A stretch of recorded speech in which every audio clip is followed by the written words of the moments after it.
MC digital కి అందరికి స్వాగతం సుస్వాగతం. ముందుగా మనందరి గురుదేవులు బ్రహ్మర్షి పితామహ పత్రిజీ స్వర్ణమాల అమ్మ దంపతులు ఇద్దరికి హృదయపూర్వక నమస్కారాలు తెలుపుకుంటూ 40 డేస్ 40 మాస్టర్స్ సీజన్ 2లో ఈ రోజు మనం 6వ రోజుకు చేరుకున్నాం. మనకి ఈ రోజు విజయవాడ నుంచి చెన్నకేశ్వరరావు గారు వచ్చారు. చెన్నకేశ్వరరావు గారు ఎన్టీఆర్ జిల్లాకి అధ్యక్షుడిగా ఉంటూ 2002లో ధ్యానంలోకి వచ్చి వారి ఇంటి పైన పిరమిడ్ నిర్మించుకొని ధ్యానం చేస్తూ ధ్యాన ప్రచారం చేస్తూ అందరిలోకి ధ్యానాన్ని తీసుకువెళ్లాలన్న సంకల్పంతో ఎన్నో శాకాహార ర్యాలీలు, ఎన్నో పిరమిడ్ నిర్మాణాలలో తమ వంతు పాత్ర పోషిస్తున్నారు. ప్రస్తుతం విజయవాడ ఏలూరు రహదారి పైన గవర్నమెంట్ వారి సూచనల మేరకు నిర్మాణాలు కూడా చేపడుతున్నారు. ఈ రోజు వారి యొక్క అనుభవ జ్ఞానాన్ని విశేషంగా వారి మాటల్లో తెలుసుకుందాం. Welcome sir. నమస్తే అండి. అన్మ్యూట్ చేసుకొని మాట్లాడండి సార్. సార్ అన్మ్యూట్ చేసుకోండి. వెల్కమ్ అండి, స్వాగతం. మేడం అందరికీ ఈ సెషన్ లో ఉన్నటువంటి ఆత్మ బంధువులందరికీ కూడా నా హృదయపూర్వక ధన్యవాదాలు, అభినందనలు తెలియజేస్తున్నాను. ఓకేనా మేడం? ఓకే సార్, ఓకే, వినిపిస్తుంది sir, clear. Right, okay. So ముందుగానే మేడం నా పేరు పరిచయం చేశారు. నా పేరు చెన్నకేశ్వరరావు అండి. నేను విజయవాడలో ఉంటాను. అది 2002వ సంవత్సరంలో డిసెంబర్లో విజయవాడలో జరిగినటువంటి ఒక ధ్యాన మహాయజ్ఞంలో నేను ఫస్ట్ పార్టిసిపేట్ చేయడం జరిగింది. ఇప్పుడు నేను ఈ యొక్క ధ్యానానికి ఏ విధంగా అట్రాక్ట్ అయ్యానంటే, నాకు అంతకు ముందు ఒక మ్యాగజైన్ లో 2002 ముందు మ్యాగజైన్ లో చీరాల స్వామి గురించి నేను చదవడం జరిగింది. చీరాల స్వామి అసలు ఏంటి, ఎవరు ఏంటని నేను కొద్దిగా చదివినప్పుడు, ఆయన ఒక మహా యోగీశ్వరుడు, అవధూత గారు చీరాల నుంచి విజయవాడ వైపు నడుచుకుంటూ వస్తుంది. చీరాల్లో బయలుదేరి చీరాల నుంచి విజయవాడ వైపు నడుచుకుంటూ వచ్చేటువంటి క్రమంలో ఆయన భక్తుడు ఒక ఆయన, స్వామీజీ మీరు ఎక్కడి దాకా వెళ్తున్నారని అడిగినప్పుడు, నేను విజయవాడ వెళ్తున్నానని చెప్పి ఈ చీరాల స్వామి సమాధానం చెప్తారు. స్వామీజీ మీరు నడిచి ఎప్పటికి వెళ్తారు ఇవి చీరాల, నేను కారు వేసుకొస్తాను, నా కార్లో ఎక్కండి అని చెప్పి ఆయన అడిగినప్పుడు ఒక నవ్వి, అక్కర్లేదు, నీ కారులో నేను రావాల్సిన పని లేదు, నీకంటే నేను ముందుంటాను విజయవాడలో, నేను నడుచుకుంటూ వెళ్తానని చెప్పాను. అదేం స్వామి అట్లా వెళ్తారు, ఎలా వెళ్ళగలుగుతారు, కారు కంటే ముందు మీరు ఎలా వెళ్ళగలుగుతారు అని సంభాషణ జరిగే క్రమంలో ఒక నవ్వి ఆయన వెళ్ళిపోతూ ఉంటారు. సరే, ఆయన అయితే కారు ఎక్కడ, ఈ భక్తుడు ఏం చేస్తాడంటే ఆయన కారులో ప్రయాణం చేస్తాడు. ఆయన కూడా విజయవాడ వస్తాడు. విజయవాడ వచ్చేసరికి మనకి విజయవాడ కృష్ణ బ్యారేజ్ అంటే ప్రకాశం బ్యారేజ్ అంటారు. ఆ ప్రకాశం బ్యారేజ్ దగ్గరికి వచ్చేసరికి కారులో ప్రకాశం బ్యారేజ్ వచ్చేసరికి ఈ కారులో ఈయన కంటే ముందు స్వామీజీ కనబడ్డారు, నడుచుకుంటూ వెళ్తున్నాడు. ఇద్దరు ఒకే సమయంలో బయలుదేరారు. కారు వెనకాల ఉంది, స్వామీజీ ఎదురున్నాడు.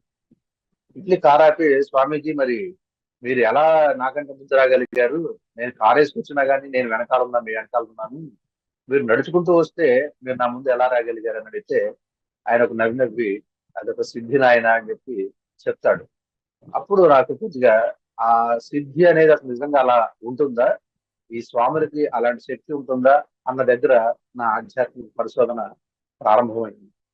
నేను ఈ ధ్యానంలోకి వచ్చేటప్పటికి నా జీవితంలో నేను అన్ని ఒక వెల్ సెటిల్డ్ అనమాట. పెళ్ళయింది, భార్య, 2 పిల్లలు. అప్పటికే నేను మంచి పర్వాలేదు, బాగానే ఉన్నా పొజిషన్లో. మరీ ధనవంతుడని చెప్పను కానీ పర్వాలేదు, బాగానే ఉన్నాను. సో అలాంటి టైంలో నాకు ఈ యొక్క ఆధ్యాత్మిక మీద ఇంట్రెస్ట్ కలిగింది. ఆ ఇంట్రెస్ట్ కలిగింది అసలు ఏంటి తెలుసుకోవాలి, యోగుల గురించి తెలుసుకోవాలి అనే ఒక జిజ్ఞాసతో నా జీవితం ప్రారంభమైంది. సో అప్పుడు మా పిల్లలు కూడా ఇంటర్మీడియట్ అలా చదువుతున్నారు. బాబు బీటెక్, ఇంటర్మీడియట్ మోస్ట్ బీటెక్ చేస్తున్నాడు. పాప కూడా చదువుతోంది అనమాట. నాకు ఒక బాబు, ఒక పాప. బాబు పెళ్ళైపోయింది, పాపకి పెళ్ళైపోయింది. బాబుకి రీసెంట్ గా ఇప్పుడు మా కోడలు కన్సీవ్ అయింది. పాపకు ఒక పాప. సో ఇది నా గురించి. సో నేను ఇట్లా వెతుకుతున్నటువంటి సమయంలో మా మిసెస్ వాళ్ళ బ్రదర్ అప్పటికి ఆల్రెడీ వాడు 2001 సంవత్సరంలోనే ధ్యానం చేయడం ప్రారంభించాడు. ఉయ్యూరులో ఉంటాడు. మా బామ్మగారి పేరు వెంకటేశ్వరరావు. వాడు ఉయ్యూరులో జరిగే యాక్టివిటీస్ అన్నిటి కూడా వాడు ముందుండి పత్రిజీ కార్యక్రమం అన్నిటి కూడా వెన్యూ సెట్ చేయడం కానివ్వండి, ధ్యానాలు పిలవడం కానీ, పాంప్లెట్లు పంచడం కానివ్వండి, ఇవన్నీ కూడా చేస్తూ తన భుజస్కంధాల మీద ఉయ్యూరు సొసైటీ నడిపించేవాడు. ఆ టైంలో నేను మరి దాదాపు 20 సంవత్సరాల క్రితం కదా. అప్పుడు నేను ఈ వయసులో ఎంత యంగ్ వయసులో ఇలాంటి కళ్ళు మూసుకుని కూర్చోవడం, ధ్యానాలు ఏంటి ఇవన్నీ, ఈ సొసైటీ పనులు ఏంటి, ఇలాంటి పనులు ఏంటి, రూపాయి సంపాదించుకోవాల్సిన వయసులో రూపాయి సంపాదించుకోవాలి కానీ ఇప్పుడు ఎలాంటివి కాదు, ఇప్పుడు ఒక 50-60 దాటిన తర్వాత చేసుకోవాల్సిన పని అనేది సహజంగా అందరూ అనేట్టుగా నేను కూడా ఆలోచించేవాడిని. బట్ నేను 2002లో జరుగుతున్న ధ్యాన యజ్ఞంలో అటు వెళ్ళినప్పుడు ఆ భారీగా లైటింగ్, స్టేజ్, జనాలు వీళ్ళందరినీ చూశాను. చూసినప్పుడు ఏం జరుగుతుందంటే, నేను మా బామ్మల దగ్గర ఏ ఫోటో అయితే చూశానో, ఏ పత్రికని అయితే ఆ ఫోటో చూశానో, ఏ కార్యక్రమాలు చేస్తున్నాడో దానికి సంబంధించిన కార్యక్రమం ఆ గ్రౌండ్ లో జరుగుతాం.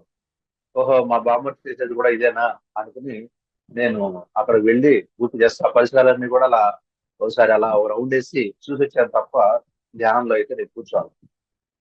అలా ఒక 2 రోజులు వరుసనే వెళ్ళాను. ఒక రోజు పత్రిజీ ఏం చెప్పారంటే స్టేజ్ మీద, రేపటి నుంచి ప్రతిరోజు ఉదయం పూట భగవద్గీత మీద ప్రవచనం ఉంటుంది అని చెప్పడం జరిగింది. నాకు అప్పటికే శ్రీకృష్ణుడు అంటే కొద్దిగా ఇష్టం. నేను శ్రీకృష్ణుడు వీరాత్మాని. సో అట్లా మరి భగవద్గీత గురించి ఆయన చెప్తానంటున్నారు కదా అని చెప్పేసి మర్నాడు ఉదయం కరెక్ట్ గా ప్రవచనం చెప్పే టైంకే వెళ్ళేవాడు. ముందు ధ్యానానికి టైంకి వెళ్ళేవాడు కాదు, ముందు కాసేపు ధ్యానం చేయించేవాళ్ళు. ఆ ధ్యానం అయిపోయిన తర్వాత ప్రవచనం చెప్పేవాడు. ధ్యానానికి మాత్రం కూర్చునేవాడు కాదు, ప్రవచనం మాత్రం వినేవాడు. ఆ ప్రవచనం వినేటప్పుడు గురువు గారు చెప్పినటువంటి ఆ విధానము, ఆయన చెప్పినటువంటి, అంటే నేను అప్పుడు భగవద్గీత చదవాల, కృష్ణుడి ఫేవరెట్ అయినప్పుడు కూడా భగవద్గీత అయితే చదవాల, లేదా వాళ్ళు వీళ్ళు చెప్పినటువంటి మాటలు చెప్పిన తప్ప నేనైతే డైరెక్ట్ గా భగవద్గీత గ్రంథాన్ని అధ్యయనం చేయలే. సో మరి కృష్ణుడి గురించి ఉన్నటువంటి వాస్తవికత విషయాల్ని, సత్యాలని ఆయన చెప్పిన విధానం ఎందుకో నాకు బాగా హత్తుకుపోయినాయి. ఆ హత్తుకుపోయినప్పుడు వీళ్ళు చాలా చక్కగా చెప్తున్నారు, తర్వాత చెప్పే విషయంలో నువ్వే దేవుడు అంటున్నారు, వేరే దేవుడు ఎవరు లేరు, నువ్వే దేవుడు అంటున్నారు ఈయన అని చెప్పేసి నాకు ఎందుకో మళ్ళీ ఆ ప్రవచనాలన్నీ కూడా కంటిన్యూ వినాలని ప్రతిరోజు వెళ్ళేవాడిని. బట్ ధ్యానం అయితే చేసేవాడిని కాదు, కళ్ళు మూసుకుని ధ్యానం అయితే చేసేవాడిని కాదు, ఆ ప్రవచనం మాత్రం వినొచ్చేవాడు. ఆ వారంలో ధ్యానయజ్ఞం అయిపోయిన తర్వాత డిసెంబర్ 31 తారీఖు సాయంత్రం విజయవాడలో మాసవరం పిరమిడ్ హౌస్ లో మరి జక్కా రాఘవరావు గారి ఇంటి పైన పద్మా దంపతులు, జక్కా రాఘవరావు పద్మా మేడం దంపతులు వాళ్ళ గృహం పైన ప్రతి ఆదివారం క్లాసులు జరుగుతాయని చెప్పి అనౌన్స్ చేశారు. ఇక అప్పటి నుంచి జనవరి 1st సండే నుంచే నేను స్టార్ట్ చేశానండి. నా వైపు నేను ఇద్దరం కలిసి 1st సండే అక్కడ వెళ్ళడం జరిగింది. ఇక అక్కడి నుంచి ధ్యానం చేయడం అనేది నేర్చుకున్నాను, ధ్యానం ప్రారంభించాను. అలా స్టార్ట్ చేసిన తర్వాత 2003 జనవరి నుంచి స్టార్ట్ చేసిన తర్వాత 2004 జూలై నెలలో నేను కూడా నా ఇంటి మీద ఒక పిరమిడ్ కట్టుకోవాలని అనిపించింది. ఎందుకు అనిపించింది అంటే, ఒక ఆదివారం నాడు కాకుండా మధ్య మధ్యలో కూడా ఆ పిరమిడ్ లోకి వెళ్ళి ధ్యానం చేసుకోవడం జరిగేది. ఆ పిరమిడ్ లో ధ్యానం చేసుకున్నప్పుడు ఆ అనుభూతిని నేను ఎంజాయ్ చేస్తూ, సరే ఈ అంటే మాకు సింగనగర్ నుంచి, నేను ఉండే సింగనగర్ ప్రాంతం నుంచి మాసవరానికి ఒక 4.5 కిలోమీటర్స్ డిస్టెన్స్ ఉంది. సో 5 కిలోమీటర్లు నేను వచ్చి ఇక్కడ ధ్యానం నేర్చుకుంటున్నాను, బాగానే ఉంది. మరి నేను కూడా నాకు ఎలాగో సొంత ఇల్లు ఉంది కాబట్టి ఇంటి పైన విద్య మీద ఒక పిరమిడ్ కడితే బాగుంటుంది అని అనిపించి అక్కడ చుట్టుపక్కల వాళ్ళకు కూడా మరి ధ్యానం, నేను పర్టికులర్ గా నేను నా ఇక్కడ దాని దూరం కాకుండా ప్రతిరోజు నా ఇంటి మీద ఒక పిరమిడ్ ఉంటే ప్రతిరోజు నేను ధ్యానం చేసుకోవచ్చు కదా, ప్రతిరోజు ఇక్కడ రాలేను కదా అన్న ఆలోచనతో నేను 2004లో ఇంటి పైన పిరమిడ్ కట్టడం జరిగింది. ఈ విషయాన్ని రాఘరావు సార్తో మాట్లాడితే, మంచిదేనైనా మీ ఏరియాలో ఎక్కడ పిరమిడ్ అనేది లేదు, బాగుంటది కట్టుకుని నువ్వు కూడా ప్రచారం చేస్తే, నువ్వు కూడా నేర్చుకుని ప్రచారం చేస్తే బాగుంటుంది చెప్పి సారు నన్ను ప్రోత్సహించారు. పద్మా మేడం కూడా నన్ను బిడ్డలాగా చూసేవారు. ఆ పద్మా మేడంతో కూడా ఇట్లా మాట్లాడినప్పుడు సరే ఓకే అని చెప్పేసి నేను స్టార్ట్ చేస్తే, నాకు ఆ విషయంలో సారు ఎలా కట్టాలి ఏంటనే విషయంలో కూడా సలహాలు ఇచ్చాను, అడగడం జరిగింది. ఆ పిరమిడ్ కట్టే వరకు కూడా మరి నేను ధ్యానం నేర్చుకోవటం ఏదో చిన్న చిన్న ఒకటి పుస్తకాలు చదవడం తప్ప అంతకు మించి నాకు పెద్దగా ఎలాంటి ఎక్స్పీరియన్స్ కానీ ఎలాంటి ఇవి కానీ ఉండేది కాదు. ఎప్పుడైతే నేను పిరమిడ్ కట్టానో మరి పిరమిడ్ కట్టినప్పుడు ఎవరన్నా కొంతమంది వస్తుంటారు కదా ఎలా ధ్యానం చేయాలి అన్నప్పుడు మరి వాళ్ళ కోసం అని చెప్పేసి నేను ధ్యానం ఇంకొద్దిగా డీప్ గా చేయడం ప్రారంభించి అక్కడ నా స్వాధ్యాయం ప్రారంభమైంది. ధ్యానానికి ముందు స్వాధ్యాయం లేదు. ధ్యానం చేసిన కొన్నాళ్ళ తర్వాత మాత్రమే నేను అప్పుడు క్లాసులు వినేవాడిని. అంటే సండే సండే మాసవరం వెళ్ళి సాయంత్రం పూట 6 to 9 క్లాసులు జరిగాయి. అక్కడ 2003 ప్రాంతంలో మరి సింగనగర్ అనేటువంటి ప్రాంతం నుంచి మొట్టమొదటిగా ఆ ధ్యానానికి వెళ్ళిన జంట మా భార్యాభర్తలు ఇద్దరు, ఎవరు లేరు. మేము ఒక్కడమే. అప్పుడు వాళ్ళు చూసి ఆ మిగతా నాకంటే ముందుండే వాళ్ళందరూ సీనియర్స్ అందరూ కూడా చూసి ఏంటి సింగనగర్ నుంచి ఇక్కడ వస్తున్నారా అని ఆశ్చర్యపోయేవాళ్ళు. అంత ఇంట్రెస్ట్ గా నేను వెళ్ళేవాడిని అన్నమాట. నా భార్యను తీసుకుని ఇద్దరం కలిసి వెళ్ళడం జరిగేది. సో ఆ క్రమంలో నేను మరి ఆ స్వాధ్యాయం చేసుకుంటూ ఈ వచ్చిన వాళ్ళకి నేను ధ్యానం గురించి చెప్తే కొంత సబ్జెక్ట్ గా ప్రారంభించాను. ఎవ్రీ ఫ్రైడే అంటే 2003 నుంచి 2014 వరకు కూడా మరి మా ఇంటి పైన ఎవ్రీ ఫ్రైడే క్లాసులు జరుగుతూ ఉంటాయి. ప్రతి శుక్రవారం క్లాసులు జరుగుతుంటాయి. సో ఆ క్లాస్ ని తీసుకోవడం కోసం నేను స్వాధ్యాయం చేయడం ప్రారంభించాను. అట్లా చేస్తున్నప్పుడు మరి మా ఇంటికి యూత్ దాదాపు ఒక 30 మంది యూత్ వచ్చేవాళ్ళు, చదువుకునే పిల్లలు అందరూ, డిగ్రీ వాళ్ళు, ఇంటర్మీడియట్ పిల్లలు అందరూ వచ్చేవాళ్ళు అనమాట.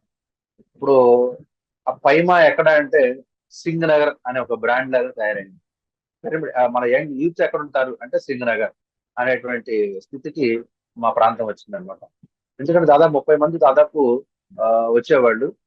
ఆ రామ్తా అనే సబ్జెక్ట్ నేను చెప్పడం, తర్వాత సేత్ అనే సబ్జెక్ట్ గురించి చెప్పడం, ఇవన్నీ చూసిన తర్వాత వాళ్ళు ఇంకా ఇన్స్పైర్ అయ్యి మరి ఒక్కొక్కళ్ళు కూడా జాయిన్ అవుతూ కూడా నా దగ్గర మా పిరమిడ్కి వచ్చి మరి ధ్యానం చేసుకున్న వాళ్ళందరూ కూడా దాదాపుగా ఒక 8 మంది 9 మంది ఇప్పుడు వాళ్ళ ఇంటి పైన కూడా పిరమిడ్ కట్టుకున్నారు. 8 మంది అంటే 9 పిరమిడ్లు సింగనగర్ లో సింగనగర్ అనేది ఒక రకమైనటువంటి ఒక స్లమ్ ఏరియా ఒకప్పుడు. ఇప్పుడంతా బాగానే రిచ్ గా ఉందనుకోండి.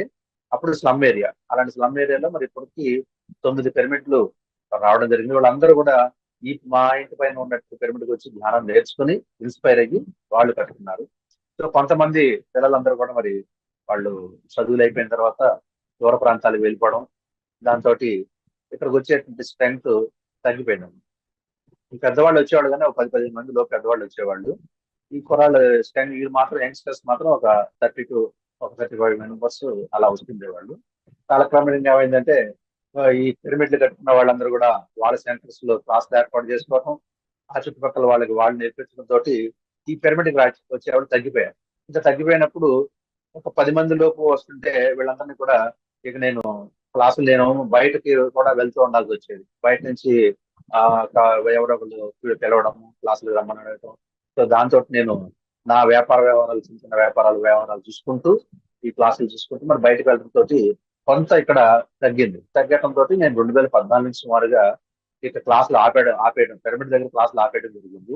ఏదైనా అకేషనల్ గా పెద్ద ఫంక్షన్ ఉన్నప్పుడు, ఏదైనా పండుగలప్పుడు, పబ్బాలప్పుడు మాత్రమే ఇక్కడ ప్రత్యేకంగా జరుగుతుంది. ఇక నా తర్వాత ఇక్కడ మా సింగనగర్ లో మరి అస్లమా పిరమిడ్ ధ్యాన కేంద్రం అని ఇక్కడికి వచ్చినటువంటి ఒక అమ్మాయి, ముస్లిం అమ్మాయి. ఇంకొక విషయం ఏంటంటే నా దగ్గర ముస్లింస్ దాదాపు 8 మంది 9 మంది వచ్చేవాళ్ళు. వాళ్ళందరూ కూడా ఎప్పుడైతే ఇక్కడికి పిరమిడ్కి వచ్చి ధ్యానం చేసుకోవడం, ఈ క్లాసులు పెట్టి చేశారో వాళ్ళందరూ కంప్లీట్ శాఖాహారులుగా మారిపోయారు. వాళ్ళ కుటుంబాలు శాఖాహార కుటుంబాలు అయిపోయినాయి. మరి ముస్లింస్ శాఖాహారులుగా మారడం అంటే అది మామూలు విషయం కాదు. అది మనందరికీ తెలిసిన విషయం. అట్లా అస్లమా పిరమిడ్ ధ్యాన కేంద్రం అనే పేరు మీద ఆ అమ్మాయి ప్రతి ఎవ్రీ సాటర్డే, శనివారం నాడు ఆ అమ్మాయి 6 to 8 క్లాసెస్ పెడుతుందంట. సో తను పెడుతోంది కదా అని చెప్పేసి నేను కంప్లీట్ గా రాకపోవడం జరిగింది. అలాగే వెంకటేశ్వర పిరమిడ్ ధ్యాన కేంద్రం అని రత్నమాల మేడం అని ఆవిడ వాళ్ళ ఇంటి పైన కట్టుకోవడం జరిగింది. ఆవిడ కూడా అమావాస్యకి, పౌర్ణమికి వాళ్ళ పిరమిడ్ల క్లాసులు పెట్టడం అనేది జరుగుతుంది అనమాట. అట్లా ఈ క్రమంలో మరి నేను అనేక పిరమిడ్స్ నిర్మాణంలో కానివ్వండి, విజయవాడలో జరిగేటువంటి పెద్ద పెద్ద కార్యక్రమాలు ఏవైతే ఉన్నాయో, విజయవాడ పిరమిడ్ స్పిరిచువల్ సొసైటీ తరఫున జరిగేటువంటి మెగా కార్యక్రమాల్లో రాఘవరావు గారి వెనకాల ఉండి నేను గ్రౌండ్ వర్క్ చేస్తూ ఉండేవాడిని. ఎలాంటి పెద్ద కార్యక్రమం జరిగినా కానీ ఆ గ్రౌండ్ వర్క్ లో ఒక భాగాన్ని ఎంచుకుని చేస్తుండడం జరిగేది. ఆ క్రమంలో కాబోలు మరి రీసెంట్ గా 2022లో నాకు ఎన్టీఆర్ జిల్లా ప్లస్ విజయవాడ సొసైటీ రెండింటినీ కూడా నన్ను ప్రెసిడెంట్ గా ఉండాలి కేశవ అని చెప్పి సార్ అడగడంతో నేను ఇక కాదు అనలేకపోయి, మరి ఆయన నన్ను ఎందుకు ఎంచుకున్నా తెలియదు. నాకంటే సీనియర్ మాస్టర్ కూడా ఉన్నారు. ఇక మరి అందరూ నాకంటే కొద్దిగా పెద్దవాళ్లే. ఉన్న వాళ్ళలోకి నేనే మరి కొద్దిగా చిన్న వయసులో అనిపించిందేమో బహుశా. సరే ఆయన చెప్పినప్పుడు నా బాధ్యతను కాదనకుండా నేను స్వీకరించడం జరిగింది. స్వీకరించడమంటే ఆ నేను ఒక పత్రిజీ అక్టోబర్లో నేను 2022 అక్టోబర్లో ఎన్టీఆర్ జిల్లా ప్రెసిడెంట్ గా బాధ్యత తీసుకున్న తర్వాత ఎమ్మటే నవంబర్ పత్రిజీ జన్మదినోత్సవం అంగరంగ వైభవంగా ఘంటసాల మ్యూజిక్ కాలేజీ ప్లేస్ లో దాదాపు ఒక 8 మంది స్ట్రెంత్ 8 మంది జానుల సమక్షంలో అద్భుతంగా చేయడం నిర్వహించాము. అలాగే తర్వాత వన్ డే క్లాసెస్ అనేది నిర్వహించాము. తర్వాత అనేక కార్యక్రమాలు ఇప్పుడు ఇందాక మేడం గారు చూసాక చెప్పారు. నేనైతే వాళ్ళకి చెప్పలేదు, మరి వారికి ఎలా ఇన్ఫర్మేషన్ తెలిసిందో కానీ విజయవాడ సిటీలో మరి అంటే విజయవాడ సిటీకి 4 పక్కల ఉన్న నేషనల్ హైవేస్ మీద అనేక రకమైన యాక్సిడెంట్లు, ఘోరమైనటువంటి యాక్సిడెంట్లు జరగడం వలన మరి నేను నాతో పాటు ఒక సీనియర్ మాస్టర్ మిరియాల నాగరమాదేవి మేడం, ఆవిడ కూడా ఢిల్లీ పబ్లిక్ స్కూల్ టీచర్ గా పనిచేస్తారు. ఆవిడ ఇన్స్పిరేషన్ తో, ఆవిడకి వచ్చినటువంటి ఆలోచనతో నన్ను కలుపుకుని ఇద్దరం కలిసి ప్రాజెక్ట్ చేద్దాం సార్ అని చెప్పి అడగటం. మేము ఇద్దరం కలిసి మరి నేషనల్ హైవేస్ మీద ఒక చక్కటి 2x2 సైజ్ పిరమిడ్ ను ఒక్కొక్క హైవే మీద దాదాపు ఒక 40 పిరమిడ్ ని మేము పెట్టడం జరిగింది. ఎప్పుడైతే ఆ పిరమిడ్లు మనం అంటే ఈ పిరమిడ్లు అన్ని కూడా ప్రజలు మన యొక్క మెడిటేటర్స్ ఎవరైతే ఉన్నారో వాళ్ళ యొక్క చందాలతో, వాళ్ళ డొనేషన్స్ తో మేము పెట్టడం జరిగింది. ఆ పిరమిడ్లు పట్టిన తర్వాత చాలా వరకు దాదాపుగా 95%, 90-95% యాక్సిడెంట్లు తగ్గిపోయాయని చెప్పేసి పోలీస్ వాళ్ళ దగ్గర నుంచి కూడా మనకి రిపోర్ట్ ఇవ్వడం జరిగింది. నేషనల్ హైవే అధికారులతో మనం మాట్లాడుకుని వాళ్ళతో ఏదో ఒక మ్యూచువల్ అండర్స్టాండింగ్ ఇస్తేనే తప్ప లిటరల్ గా మనకు ఎలాంటి పర్మిషన్ వాళ్ళు ఇవ్వలేదు. వాళ్ళు మనం చెప్తున్న విషయాలని వాళ్ళు తీసుకుని మనం చేస్తున్నటువంటి ఒక సర్వీస్ ని గుర్తించి, సరే మీరు ఎంతగా చేస్తానంటున్నారు కాబట్టి మాకు కూడా కావాల్సింది అదే కాబట్టి మాకు కూడా యాక్సిడెంట్లు ఎక్కడైతే తగ్గుతాయో మాకు కూడా లోడ్ తగ్గుతుందని వాళ్ళు ఇవ్వడం, పర్మిషన్ ఇవ్వడం జరిగింది. సో ఆ విధంగా పిరమిడ్లు అనేది దాదాపుగా 170 పిరమిడ్లు మనం విజయవాడ పరిసర ప్రాంతాల్లో పెట్టడం జరిగిందండి. పెట్టిన జరిగిన తర్వాత ఇంత కూడా ఓకే, బాగానే యాక్సిడెంట్లు అయితే తగ్గినాయి. ఆ విషయాన్ని మేము మరి రిఫరల్ గా తీసుకుని కేంద్ర ప్రభుత్వంతో ఎవరితో అయినా పెద్దవాళ్ళతో తీసుకుని వాళ్ళతో మాట్లాడి ఇది దేశవ్యాప్తంగా ఈ పిరమిడ్లన్నీ కూడా అన్ని హైవేల మీద కేంద్ర ప్రభుత్వమే ఈ ప్రాజెక్ట్ ని తీసుకుని వాళ్లే పిరమిడ్లు కట్టే విధానంగా మనం చేయాలని ఒక ఆలోచనతో జరుగుతోంది. సో ఆ విషయంలో కూడా ముందుకు వెళ్తాము, సక్సెస్ఫుల్ గా సాధిస్తామనే ఉద్దేశంతో ఉన్నాను. సో ఇది నా యొక్క స్వపరిచయం. మరి ఇంకా మనం ఒక చిన్న ధ్యాన అనుభవం అని చెప్పేసి నేను సబ్జెక్ట్ లోకి వెళ్తాను. పిరమిడ్ కట్టిన తర్వాత మరి ఒకరోజు నేను ధ్యానంలో కూర్చున్నప్పుడు ఒక రాత్రిపూట, అంటే ప్రతిరోజు ధ్యానంలో కూర్చున్నప్పుడు రాత్రిపూట కూర్చున్నప్పుడు మాత్రం నాకు ఒక ఎవరు నా పక్కన గజ్జలతో వెళ్తున్నట్టు గజ్జల సౌండ్ లాగా వచ్చేది. మొట్టమొదటి కొద్దిగా లైట్ గా భయం అనిపించేది కానీ తర్వాత ఆ గజ్జల సౌండ్ ఎవరిదాన్ని కళ్ళు తెరిస్తే ఎవరు ఉండేవాడు కాదు, నాతో పాటు ఎవరు ఉండేవాడు, నేను ఒక్కడే కూర్చునేవాడిని. ఆ గజ్జల సౌండ్ మాత్రం లైట్ గా వినపడుతుండేది. ఎవరా ఏంటబ్బా అంటే ఎవరు కనపడేవాళ్ళు. ఆ తర్వాత అనుభవాల్లో నాకు తెలిసింది ఏంటంటే ఆ ధ్యానం చేసేప్పుడు రకరకాల శబ్దాలు వినపడటం, మాస్టర్స్ యొక్క ఇవన్నీ కూడా వాళ్ళు వచ్చినట్టు సంకేతాలు ఇవన్నీ కూడా సింబల్స్ లాగా ఉంటాయని చెప్పేసి తెలుసుకుని ఓకే అనుకున్నాను. అదొక అనుభవం. తర్వాత ఒకసారి ధ్యానం చేస్తున్నప్పుడు నేను పిరమిడ్ లో ఆ పైన ఉన్నటువంటి ఆ శీర్షిక పైన పాయింట్ భాగంలో నేను ఒక ఆంజనేయుడు మన ఆ పర్వతాన్ని ఎత్తుకుని వెళ్తూ సముద్రం మీద అలా లంఘించుకుని వెళ్తూ ఉంటాడో, నేను ఆ విధంగా పైన పిరమిడ్ లో ఏలాడుతున్నాను. నేను కింద కూర్చునే ఉన్నా, ధ్యానంలోనే కూర్చుని ఉన్నా, ఆ పైన అలా వేలాడుతూ ఉన్నా. ఆ యొక్క ఎక్స్పీరియన్స్ నాకు చాలా ఆనందాన్ని ఇచ్చింది. ఏంటి ఎలా వేలాడుతున్నానేంటి, పిరమిడ్ లో ఎలా వేలాడుతున్నానేంటి, నా బాడీ ఏంటి, అసలు నేను ఎక్కడున్నాను, నేను ధ్యానం చేస్తున్నాను కదా అని చెప్పి 2-3 నిమిషాలు ఆ తర్జన భర్జనలో మళ్ళీ నేను తిరిగి నా బాడీలో రావడానికి ప్రవేశిస్తామని చెప్పి అనుకుంటున్నాను. నేనేంటి అటు పడిపోతానే ఉన్న భయం, పైన వేలాడుతున్నాను, పడిపోతానే ఉన్న భయం. ఆంజనేయ స్వామి లాగా పైన సేమ్ అదే పొజిషన్ లో నేను వేలాడుతున్నాను. సో కొద్దిగా భయం అనిపించి ఆ మళ్ళీ నేను నా బాడీలోకి వచ్చేయాలనుకుంటే 2-3 నిమిషాలు అనుకున్నప్పుడు కూడా నేను బాడీలో రాలేకపోతున్నాను. నా చేతులు కదలట్లా, కాళ్ళు కదలట్లా. ఏంటి ఏంటి ఇలా ఇలా అనుకుని కొద్దిగా సందిగ్ధ అవస్థలో ఉన్నప్పుడు మళ్ళీ పక్కన నిదానంగా ఆ బాడీలో నేను వచ్చేసాను. అప్పుడు నాకు అర్థమైంది, ఓహో ఇది ఒక ఎక్స్పీరియన్స్ కావాలని చెప్పి నాకు ఒక అర్థమైంది. ఒక ఒక చక్కటి అది అనుభూతిగా నాకు అది మిగిలిపోయింది. సో ఇంతకు మించి పెద్దగా నాకు ఎక్స్పీరియన్స్లు అయితే పిరమిడ్ లో కానీ ఇట్లా ధ్యానాలు కానీ ఎప్పుడు జరగవండి. ఎక్కడికి వెళ్ళినా ధ్యానం ఒక చక్కటి అనుభూతిని, ఒక ప్రశాంత స్థితిని పొందడం అయితే జరుగుతుంటుంది. సో నాదంతా కూడా మరి ప్రాక్టికల్ గా వచ్చేటువంటి ఎక్స్పీరియన్స్ తప్ప ఇలాగా ధ్యానంలో వచ్చేవి చాలా తక్కువ. ఈ విధంగా సాగుతుంది నా యొక్క జర్నీ. సో అనేక పుస్తకాలు చాలా వరకు బుక్స్ నేను కవర్ చేశాను. అంటే చాలా వేల సంఖ్య అని చెప్పను కానీ కొన్ని పుస్తకాలు అయితే నేను కవర్ చేశాను, చదవడం సరిపోయింది. సో మరి ఈ జిల్లా బాధ్యతలు అవి తీసుకున్న తర్వాత మరి కొద్దిగా ఇంకా స్వాధ్యాయం తగ్గడం అనేది జరిగింది. సో మాస్టర్స్ ఇది మరి నా ఎక్స్పీరియన్స్. ఈ ఎక్స్పీరియన్స్ లో భాగంగా మరి రీసెంట్ గా దాదాపుగా మరి ఒక 20 సంవత్సరాల పాటు నాతో పాటు స్పిరిచువల్ జర్నీ చేసినటువంటి నా వైఫ్ 2020లో కరోనా తర్వాత ఆవిడ బాడీ వెకెట్ చేసింది. కొన్ని అనారోగ్య పరిస్థితుల వల్ల చక్కగా నాతో పాటు ధ్యానం చేసేది. నేను ఎక్కడికి వెళ్ళినా నాతో పాటు తను కూడా తీసుకెళ్లేవాడిని. అంటే నేను ఒక్కడిని ఎంజాయ్ చేయడం కాదు, తను కూడా ఎంజాయ్ చేయాలని చెప్పేసి అలా తీసుకెళ్లి నాతో పాటు చక్కగా ధ్యానం చేసేది. బట్ ఏమైనప్పటికీ 2020లో ఆవిడ బాడీ వెకెట్ చేశారు. అప్పుడు బాడీ వెకెట్ చేసే టైంకి మా పిల్లలిద్దరికి కూడా మ్యారేజెస్ అయిపోయినాయి. సో మిగతా బాధ్యతలన్నీ కూడా చాలా వరకు కంప్లీట్ అయిపోయాను. ఇక ఆఖరి శ్వాస ఉన్నంత వరకు, నాకు ఆఖరి శ్వాస ఉన్నంత వరకు భత్రిజీ చెప్పిన కాన్సెప్ట్ తప్ప నేను ఇంకో కాన్సెప్ట్ లోకి ఎటువంటి పరిస్థితుల్లో వెళ్ళేదే లేదు.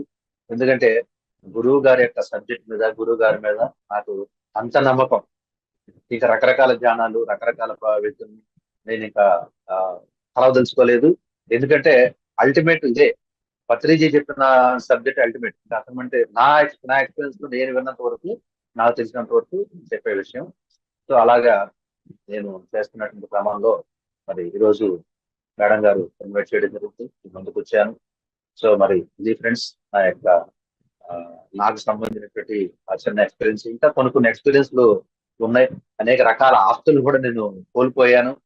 ఆస్తులు కోల్పోవడం అంటే నాకు పొలం ఉండేదండి, 2 ఎకరాల పొలం ఉండేది.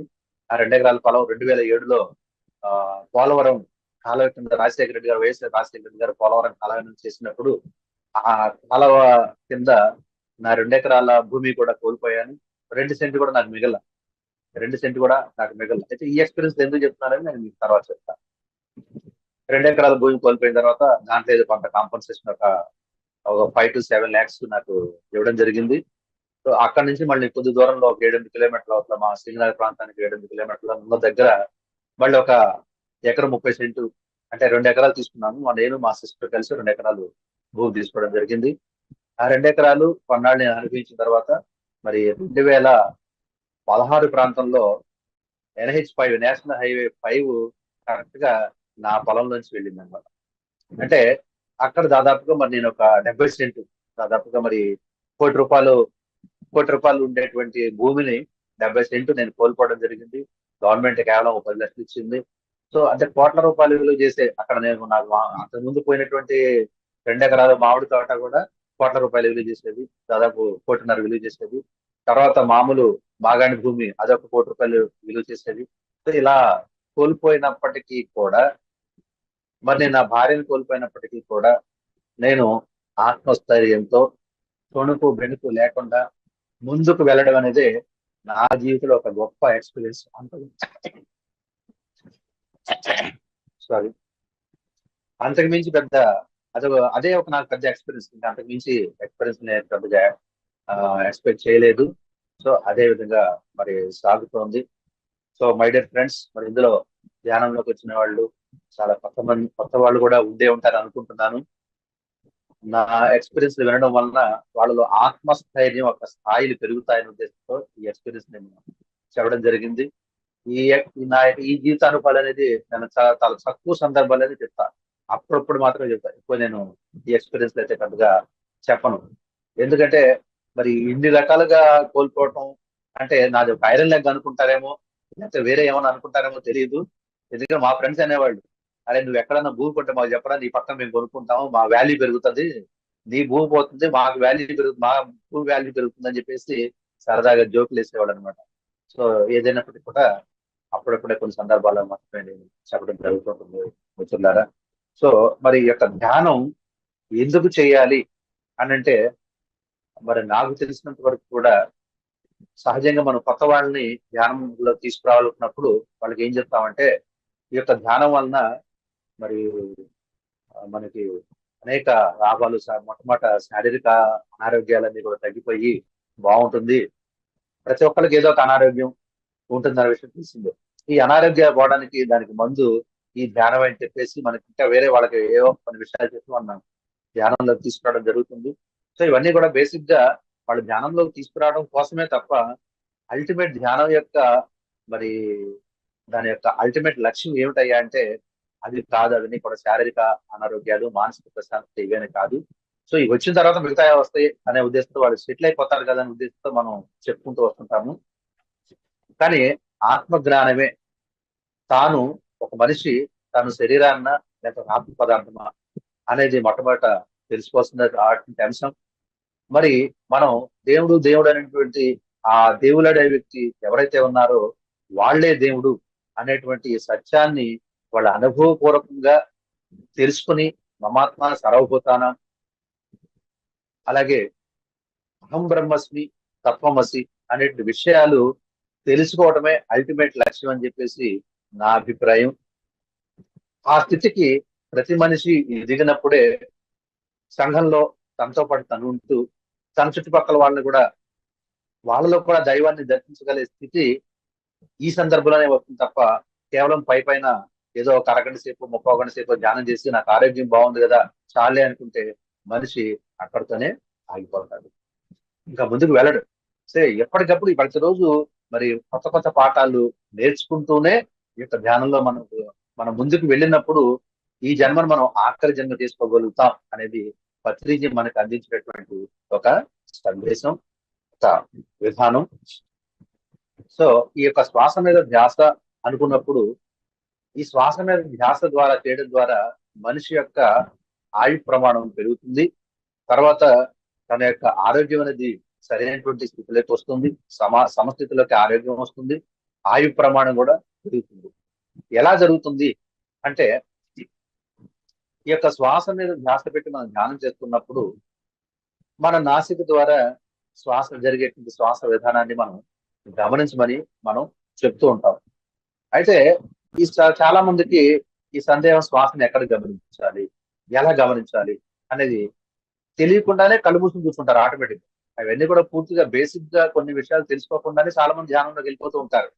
ఓకే, అయితే కొంత బేసిక్ గా మనం తెలుసుకుని ధ్యానంలోకి వెళ్తే అది కొంతగా బెటర్ అని నా అభిప్రాయం. సో శ్వాసను గమనిస్తున్నప్పుడు మరి ఆ శ్వాస ఎక్కడి దాకా వెళ్తుంది, తిరిగి మళ్ళీ ఎక్కడి నుంచి బయటకు వస్తుంది అనేటువంటి అంశం కూడా మనం శ్రద్ధ వహించాలి.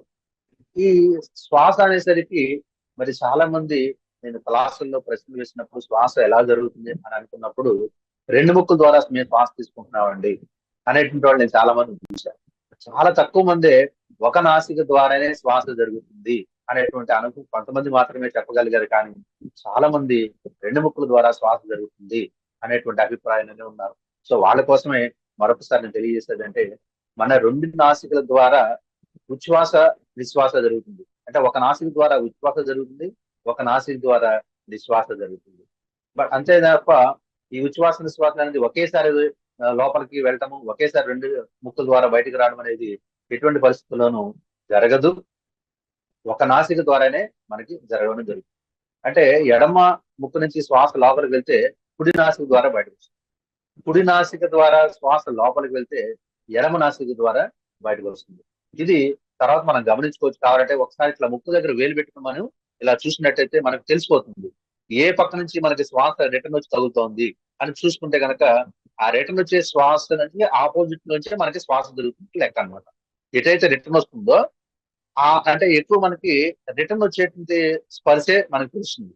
లోపలికి వెళ్ళే శ్వాస అనుభవపూర్వకంగా మాత్రమే గమనిస్తేనే తెలుస్తుంది తప్ప పైన గమనిస్తే తెలియదు. అలా గమనించినప్పుడు ఈ కుడివైపు నుంచి శ్వాస బయటకు తగిలింది అనుకోండి, అప్పుడు ఎడమ నాసిక ద్వారా శ్వాస లోపలికి వెళ్ళినట్లు లెక్క. ఎడమ నాసిక ద్వారా బయటకు వచ్చి శ్వాస మనకి స్పర్శ టచ్ చేస్తుంది అనుకోండి, అప్పుడు కుడి నాసిక ద్వారా శ్వాస లోపలికి వెళ్తున్నట్టు మనం అర్థం చేసుకోవచ్చు. అయితే ఏమిటండి, ఎడమ నాసిక ద్వారా శ్వాస లోపలికి వెళ్తే ఏమైంది, కుడి నాసిక ద్వారా శ్వాస లోపలికి వెళ్తే ఏమైంది, ఏదో రకంగా శ్వాస జరుగుతోంది కదా, దానికి పెద్ద విషయం ఏముంది అనుకోవాల్సిన పని లేదు. ఇక్కడ తెలుసుకోవాల్సింది ఏంటంటే, మనకి ఈ ఎడమ నాసికని చంద్రనాడి అంటాం, ఈ కుడి నాసికని సూర్యనాడి అంటాం, ఈ మధ్య జరిగేదాన్ని సుషుమ్నా నాడి అంటాం. అంటే ఈ యొక్క ఎడమ కుడి ద్వారా జరిగిన ఈ యొక్క శ్వాస సుషుమ్నా నాడిలో కలిసిపోతుంది అనమాట. సో ఈ చంద్రనాడి ద్వారా జరిగేటువంటి శ్వాస చల్లగా ఉంటుంది, ఎందుకంటే చంద్రుడు చల్లగా ఉంటాడు. అదే కుడి నాసిక ద్వారా జరిగేటువంటి శ్వాస ఎలా ఉంటుందంటే కాస్త నులివెచ్చగా ఉంటుంది. కుడి నాసిక ద్వారా శ్వాస జరిగేది నులివెచ్చగా ఉంటుంది. అంటే కుడి నాసిక ద్వారా లోపలికి వెళ్ళి ఎడమ నాసిక ద్వారా బయటకు వస్తుంది. అప్పుడు మనం గమనించినట్టయితే ఆ శ్వాస కొద్దిగా నులివెచ్చగా జరుగుతుంది. ఈ ఎడమ నాసిక నుంచి శ్వాస లోపలికి వెళ్ళి కుడి నాసిక ద్వారా బయటకు వస్తుంది అనుకోండి, అప్పుడు ఇక్కడ గమనించినట్లయితే రిటర్న్ వచ్చే శ్వాస మీకు కొద్దిగా చల్లగా ఉంటుంది.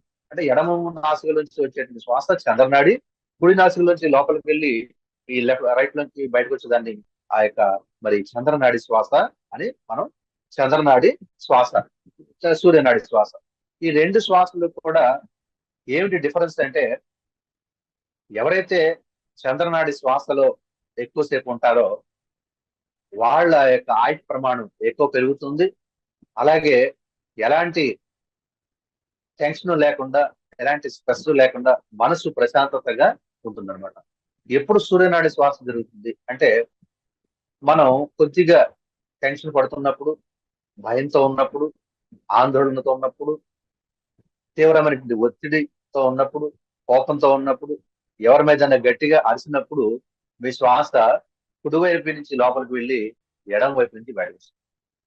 అదే మీరు ప్రశాంతంగా క్లాస్ వింటున్నారు, చక్కటి పుస్తకం చదువుతున్నారు, చక్కగా ఆనందమైన స్థితిలో ఉన్నారు, ఒక నచ్చినటువంటి మీకు జబర్దస్త్ లాంటి సీరియల్ చూడటమో, లేకపోతే జబర్దస్త్ లాంటి కామెడీ ఎపిసోడ్ చూడటము, చక్కగా ప్రశాంతంగా ఉండటము, అలా ఉన్నప్పుడు ఈ ధ్యానం చేస్తున్నప్పుడు మీ శ్వాస ఎడమ నాసిక నుంచి వెళ్ళి కుడి నాసిక ద్వారా బయటకు వస్తుంది.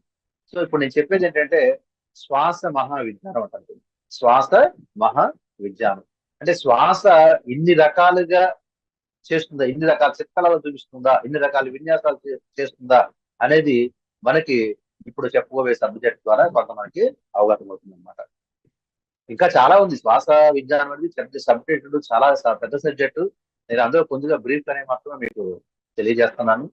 సో ఇట్లా ఈ యొక్క శ్వాస మనం గమనించుకోవచ్చు. ఎప్పుడైనా మన కుడివైపు నుంచి శ్వాస జరుగుతోంది అంటే అర్థం మనకి ఇంటర్నల్ గా ఏదో కొంత టెన్షన్, కొంత బాధ, కొంత గతాన్ని గురించి ఆందోళన, ఇలాంటి రకరకాలుగా ఉన్నప్పుడే మన శ్వాస కుడివైపు నుంచి లోపలికి వెళ్ళి ఎడమవైపు నుంచి బయటకు వస్తుంది. ఎప్పుడైతే ఆనంద స్థితిలో ఉంటామో, ప్రశాంత స్థితిలో ఉంటామో, ధ్యానం చేస్తున్నామో, ఆ డీప్ మెడిటేషన్ లోకి వెళ్ళినప్పుడు అసలు మీకు శ్వాస గురించి కూడా తెలియదు అనమాట. మీకు ఏ నాసిక ద్వారా శ్వాస జరుగుతుందో కూడా తెలియదు. బట్ గమనించుకున్నట్లయితే ఎడమ నాసిక నుంచి లోపలికి వెళ్ళి కుడి నాసిక నుంచి బయటకు వస్తాం అనేది మనం గమనించవచ్చు. సో ఇట్లా మరి ఈ యొక్క జరుగుతూ ఈ శ్వాస క్రమంలో కూడా మనకి వారంలో 3 విధాలుగా శ్వాస జరుగుతుంది మాస్టర్స్. ఎలా అంటే మనకి సోమవారం, మంగళవారం, బుధవారం ఈ 3 రోజులు కూడా శ్వాస సహజంగా ఎడమ నాసిక నుంచి లోపలికి వెళ్ళి కుడి నాసిక నుంచి బయటకు వస్తుంది. తర్వాత గురువారం, శుక్రవారం, శనివారం ఈ 3 రోజులు కుడివైపు నుంచి శ్వాస లోపలికి వెళ్ళి ఎడమ వైపు నుంచి బయటకు వస్తుంది. అదే ఆదివారం నాడు తీసుకున్నట్లయితే మధ్యాహ్నం వరకు శ్వాస ఎడమ నుంచి లోపలికి వెళ్ళి కుడివైపు నుంచి బయటకు వస్తుంది. మధ్యాహ్నం నుంచి రాత్రికి మళ్ళీ కుడివైపు నుంచి శ్వాస ఎడమ వైపుకి మారుతుంటుంది. ఇట్లా రకరకాలుగా శ్వాస అనేది మనకి మనం గమనించుకుంటే మారుతూ ఉన్నటువంటి సంగతి మనకి అర్థమవుతుంది అనమాట. ఏమిటి శ్వాసకి మన ఆయు ప్రమాణానికి ఏమిటి సంబంధం అనుకున్నప్పుడు, ఈ శ్వాస తీసుకున్నటువంటి చర్యకి అంటే శ్వాస మనకి ఒక నిమిషానికి ఇది సైకిల్స్ అనేది నార్మల్ రేటింగ్ ఉంటుంది. ఆ నార్మల్ రేటింగ్ వచ్చి మనకి శ్వాస సైకిల్స్ సుమారుగా ఒక 15 నుంచి 18 శ్వాసలు ప్రతి మనిషికి కూడా సహజంగా జరిగేటువంటి సహజ ప్రక్రియ. అంటే ఒక తక్కువ అనుకుంటే 15 శ్వాసలు, కొద్దిగా ఎక్కువ అనుకుంటే 18 శ్వాసలు. ఈ 18-15 మధ్యలో జరుగుతూ ఉంటుంది, సహజంగా ఉంటుంది. అదే మనం కోపంతో, ఆవేశంతో ఎవరి మీద గట్టిగా అరిచినప్పుడు, మనం బాధతో ఉన్నప్పుడు, మనం టెన్షన్ గా ఉన్నప్పుడు ఈ యొక్క శ్వాసల రేటింగ్ పెరుగుతుంది. ఈ 18 శ్వాసలు కూడా 20 శ్వాసలు, 21 శ్వాసలు, 22 శ్వాసలు కూడా జరుగుతాయి. ఈ విధానాన్ని మనం అప్పుడప్పుడు ఒకసారి గమనించుకోవచ్చు. నా శ్వాసలు ఎక్కువ జరుగుతున్నాయా, తక్కువ జరుగుతున్నాయా అని కూడా మనం గమనించుకోవచ్చు. ఒక ఫోన్ దగ్గర పెట్టుకుని దాంట్లో మినిట్స్ మనం సెట్ చేసుకుని, ఒక నిమిషాన్ని ఎన్ని శ్వాసలు తీసుకుంటున్నాను అంటే మినిమం ఒక 5 నిమిషాలు టైం పెట్టుకొని ఎన్ని శ్వాసలు తీసుకుంటున్నాను అనేది కౌంట్ చేసుకుంటే మనకు అర్థమైపోతుంది. నేను ఎక్కువ తీసుకుంటున్నానా, తక్కువ తీసుకుంటున్నానా, నార్మల్ గా తీసుకుంటున్నానా, లేదా బిలో నార్మల్ గా తీసుకుంటున్నానా అనేది మనకి ఆ టైం మనం సెట్ చేసుకుని చూసుకున్నప్పుడు మనకి తెలిసిపోతుంది మాస్టర్స్. సో ఇట్లా ఈ యొక్క శ్వాసల వేగం పెరిగినప్పుడు మన గుండె కొట్టుకునే వేగం కూడా పెరుగుతుంది. మన గుండె మీద మనం చేపెట్టుకుని చూస్తే మనకు శబ్దం వస్తుంది. లైట్ గా ఒక మైల్డ్ గా lub dub lub dub lub dub, ఇవన్నీ కూడా మనం చదువుకున్నాం, పుస్తకాల్లో కూడా చదువుకున్నాం. మన గుండె లబ్ డబ్ అనే శబ్దంతో పనిచేస్తుందని చెప్పి మనం తెలుసుకున్నాం. సో ఇట్లా ఈ 15-18 సార్లు శ్వాస తీసుకున్నప్పుడు మీ గుండె ఆ విధంగా లబ్ లబ్ లబ్ డబ్ అని ఒక నార్మల్ రేటింగ్ లో కొట్టుకుంటుంది. అదే మీ యొక్క శ్వాసల వేగం పెరిగింది అనుకోండి, 20-22 అలా శ్వాస వెళ్ళిపోయిన అనుకోండి, ఈ గుండె వేగం కూడా కొట్టుకునే వేగం lub dub lub dub lub dub lub dub అని కొట్టుకుంటూ ఉంటుంది. ఇంకా మీకు తీవ్రం అయిపోయింది అనుకోండి, ఆ లబ్ డబ్ అలా డబ్ డబ్ డబ్ డబ్ అయిపోతుంది. అలా టకటగా కొట్టేసుకుంటుంది అనమాట.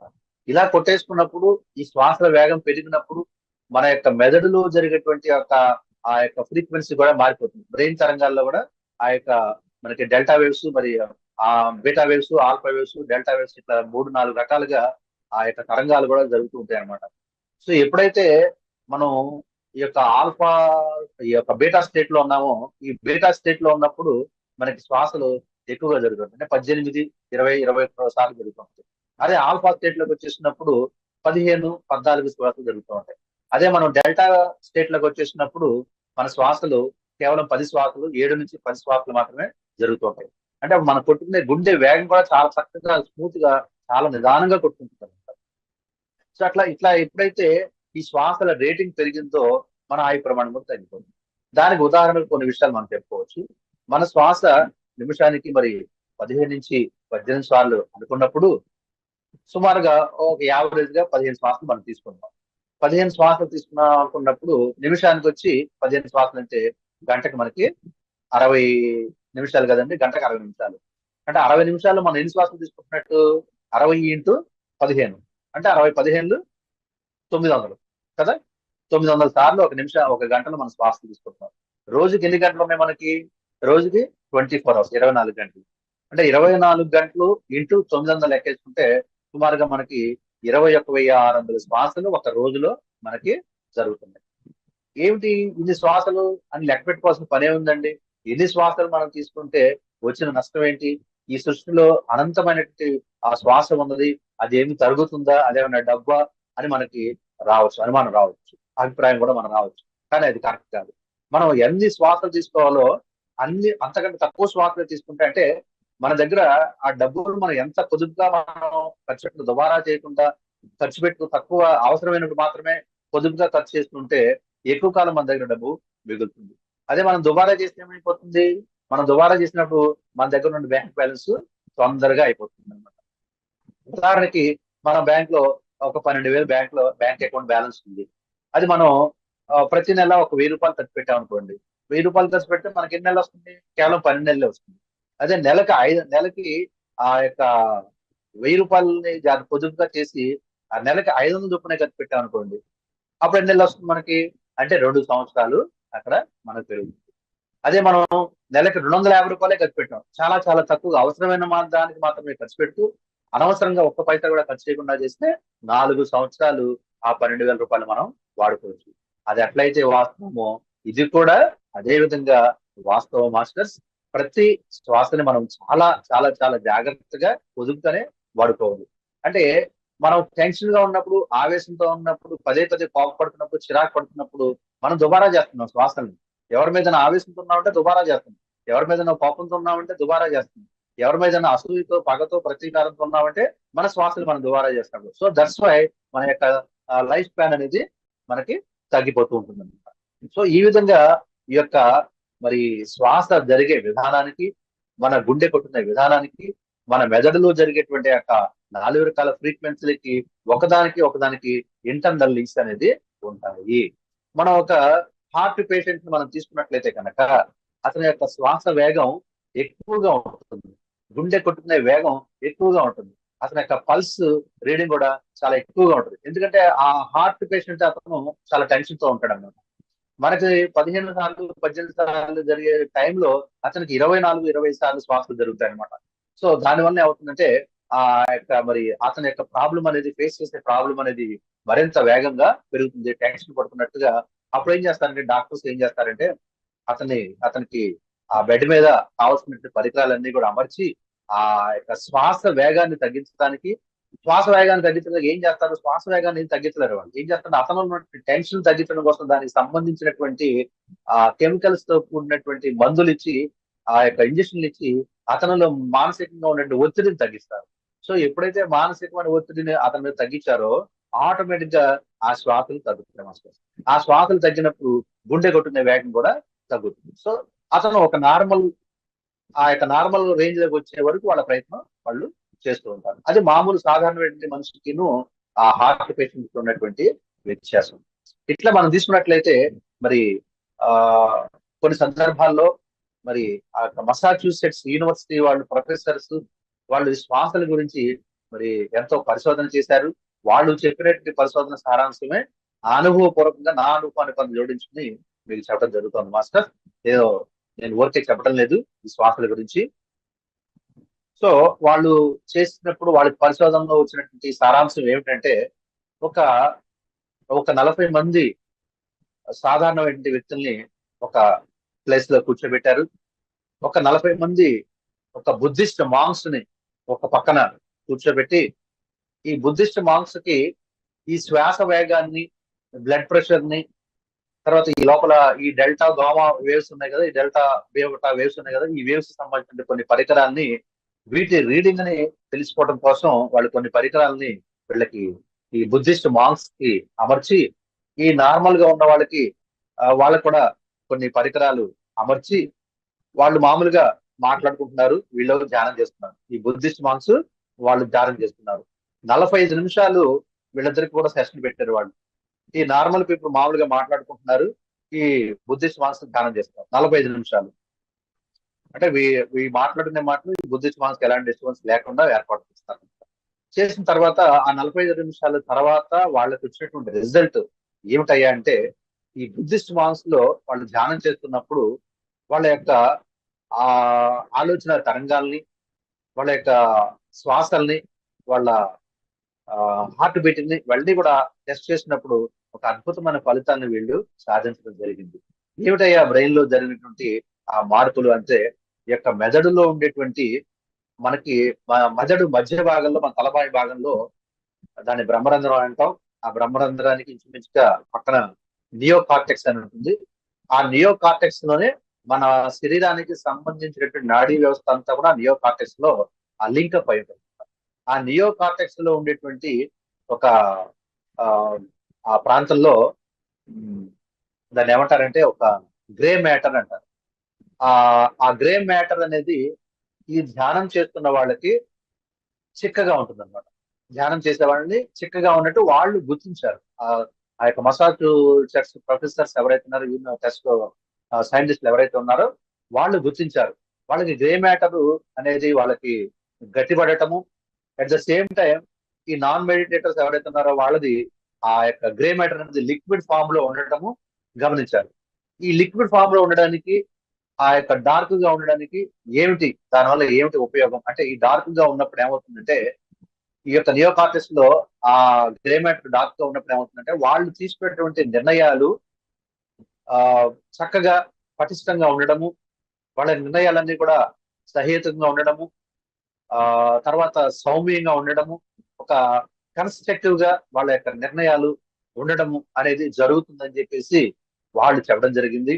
ఎవరైతే ఒక లిక్విడ్ ఫామ్ లో ఉన్నటువంటి గ్రే మ్యాటర్ అయితే ఉందో, అంటే నాన్ మెడిటేటర్స్ లో ఆ లిక్విడ్ ఫామ్ లోనే ఉంటుందన్నమాట.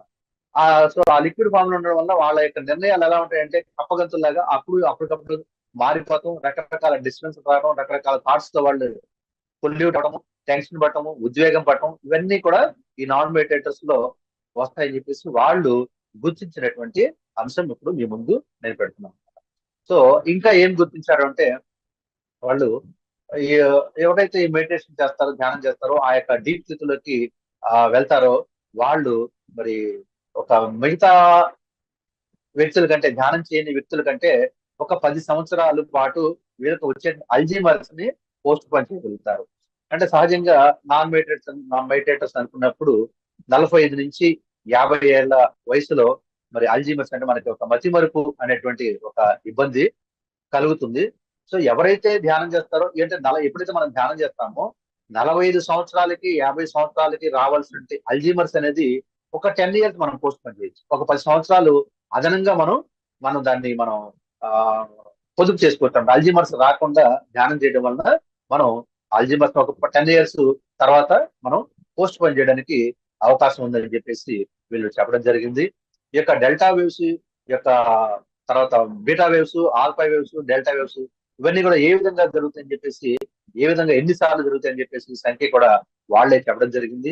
సో ఎవరైతే డెల్టా వేవ్స్ లో మెయింటైన్ చేయగలుగుతారో, శ్వాస మీద ధ్యాసతో ఆ యొక్క డెల్టా వేవ్స్ తెచ్చుకోగలుగుతారో, ఆ స్థితిని పొందగలుగుతారో, వాళ్ళ శ్వాసలు కేవలం 3 నుంచి 7 శ్వాసలు మాత్రమే, వాళ్ళ ఒక నిమిషానికి పర్ మినిట్, ఒక నిమిషానికి కేవలం 3 నుంచి 7 శ్వాసలు మాత్రమే జరుగుతాయి. అదే ధ్యానం చేయకపోతే 16 నుంచి 18 అవ్వచ్చు, లేదా ఇంకా తీవ్రంగా ఉంటే 20 నుంచి 22 శ్వాసలు అవుతుంది. అంటే 22 శ్వాసలకి మనం ఇక్కడ 3 శ్వాసలు ఎక్కేసిన దాదాపుగా 19 శ్వాసల్ని మనం ఇక్కడ పొదుపు చేయొచ్చు అనమాట. అంటే ఒక నిమిషానికి 19 శ్వాసల్ని మనం పొదుపు చేయగలిగితే ఒక గంటకి ఎన్ని శ్వాసలు మనం పొదుపు చేయొచ్చు? సుమారుగా 1200 శ్వాసల్ని ఒక గంటలో మనం పొదుపు చేయొచ్చు. అదే రోజు లెక్కేసుకుంటే కొన్ని వేల శ్వాసల్ని మనం రోజులో పొదుపు చేయొచ్చు. అంటే రోజు 24 గంటలు ధ్యానంలో కూర్చోవాలని కాదు ఇక్కడ అర్థం. మనం 2-3 గంటలు ధ్యానం చేసినప్పటికి కూడా మిగతా 19 గంటలు కూడా ఆ యొక్క ధ్యాన స్థితిలోనే ఉండగలిగి ఉండాలి మాస్టర్స్. ఆ యొక్క ధ్యాన స్థితిలో ఉన్నప్పుడు మన శ్వాసలు సగానికి సగం తగ్గిపోయి ఎప్పుడు ప్రశాంతమైన చిత్తంలో ఉంటాం. అంటే ఈ ప్రాపంచిక జీవితంలో మరి ఉండడం సాధ్యమేనా అంటే ఇది ఒక సాధన, అంతే, ప్రాక్టీస్. ఇవాళ రేపు ఒక రోజులో వచ్చేది కాదు. 10 రోజులు రావచ్చు, 15 రోజులు పట్టచ్చు, లేకపోతే ఒక 15 నెలలు పట్టచ్చు, 2-3 సంవత్సరాలు పట్టచ్చు, ఇంకా ఎక్కువ కూడా పట్టచ్చు. మనం చేసేటువంటి సాధన బట్టి, ఆ యొక్క స్థితిని బట్టే ఈ యొక్క శ్వాసను మెయింటైన్ చేయగలిగేటువంటి విధానం మనకి వస్తుంది మాస్టర్.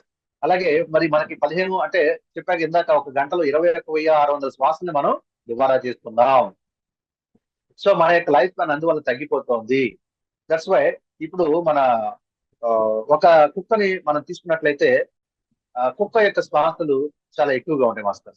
మనం 15 శ్వాసలు తీసుకుంటూ ఉంటే కుక్క సుమారుగా 25 నుంచి 26, 24 శ్వాసలు తీసుకుంటుంది. సో అది ఎక్కువ శ్వాసలు తీసుకుంటున్నాం కదా, మనం ఏ కుక్కను గమనించినా తెలిసిపోతుంది. మన ఇంటి కుక్కలకి, మన పెంపుడు కుక్కలకి, బయట కుక్కలకి కూడా మళ్ళీ శ్వాస వేగంలో తేడాలు ఉంటాయి. మన ఈ పెంపుడు కుక్క అయితే కనుక తక్కువ శ్వాసలు తీసుకుంటుంది. ఎందుకనంటే మరి అది దాని టైంకి మనం చక్కగా దానికి భోజనం, ఆహారం ఇవ్వటం, మనతో పాటు ప్రేమగా చూసుకోవటం, అవసరమైతే మనతో పాటు దానికి కూడా ఏసీ రాహాల్లో దానికి ప్లేస్ ఏర్పాటు చేయటం, ఇవన్నీ జరుగుతాయి. కాబట్టి దానికి ఎలాంటి టెన్షన్ లేదు. ఆహారం దానికి దొరకదేమో అని చెప్పే టెన్షన్ లేదు. అదే వీధి కుక్కలకి ఆహారం దొరకదో అనే టెన్షన్, వేరే కుక్కలు వచ్చి వీటిని ఆక్రమిస్తాయి అని చెప్పేసి ఆ యొక్క టెన్షన్ తో పోట్లాడడం వల్ల అది ఎక్కువ శ్వాసలు తీసుకోవటం, దానివల్ల ఏమవుతుందంటే దాని ఆయు ప్రమాణం మరింత తగ్గిపోతుంది. సో ఈ యొక్క వీధి కుక్కలు తక్కువ కాలం జీవిస్తే, అదే మన పెంపుడు కుక్కలు కొద్దిగా ఎక్కువ కాలం జీవిస్తాయి. అంటే ఏ కుక్క యొక్క ఆయు ప్రమాణమైనా సరే మినిమం 7 సంవత్సరాలు, మాక్సిమం 14 సంవత్సరాలు. సో 14 సంవత్సరాలు మించి ఏ కుక్క మరి బ్రతికినట్టుగా ఎక్కడ లేదు. 14 సంవత్సరాల మించి ఏ కుక్క బ్రతకదు. మన పెంపుడు కుక్కలు మాత్రమే 14 సంవత్సరాలు రీచ్ అవ్వడానికి ప్రయత్నం చేస్తాయి. అదే వీధి కుక్కలు 10 సంవత్సరాలు, 9 సంవత్సరాలు, 8 సంవత్సరాలని చనిపోతాయి. ఎందుకంటే దాని యొక్క శ్వాసల వేగం ఎక్కువ శ్వాసలు తీసుకోవడం వల్ల దాని ఆయు ప్రమాణం తక్కువగా జరుగుతుంది అన్నమాట. సో నేను మరి టైం దగ్గరకు వస్తుంది కాబట్టి తొందరగా ముగించేయడానికి ప్రయత్నం చేస్తా. మేడం 6 తర్వాత డిస్పర్స్ అవుతామా లేకపోతే కంటిన్యూషన్ అవుతుందా? 6 నుంచి 7 వరకు ధ్యానం ఉంటుంది సార్. 7 నుంచి ఏమైనా సందేహాలు ఉంటే మీకు సమయం ఉంటే అప్పుడు ఒక పావు గంట 7:15 వరకు కంటిన్యూ చేయొచ్చు. ఓకే ఓకే ఎవరైనా డౌట్స్ అడిగినా మీకు వీలుంటే 7:15 వరకు కంటిన్యూ చేద్దాం. ఓకే ఓకే అయిపోయింది. Okay sir, thank you. ఆ టైంలో 1 అవర్ ఓపెన్ చేసి ఉంచుకుంటారా జూమ్? 6 నుంచి 7 వరకు కంటిన్యూ చేస్తా ధ్యానం ఉంటుంది సార్. జరుగుతూ ఉంటుంది కాబట్టి జూమ్ కంటిన్యూ అవుతుంది, ఉమ్, అంతేనా? Um, right, okay, thank you.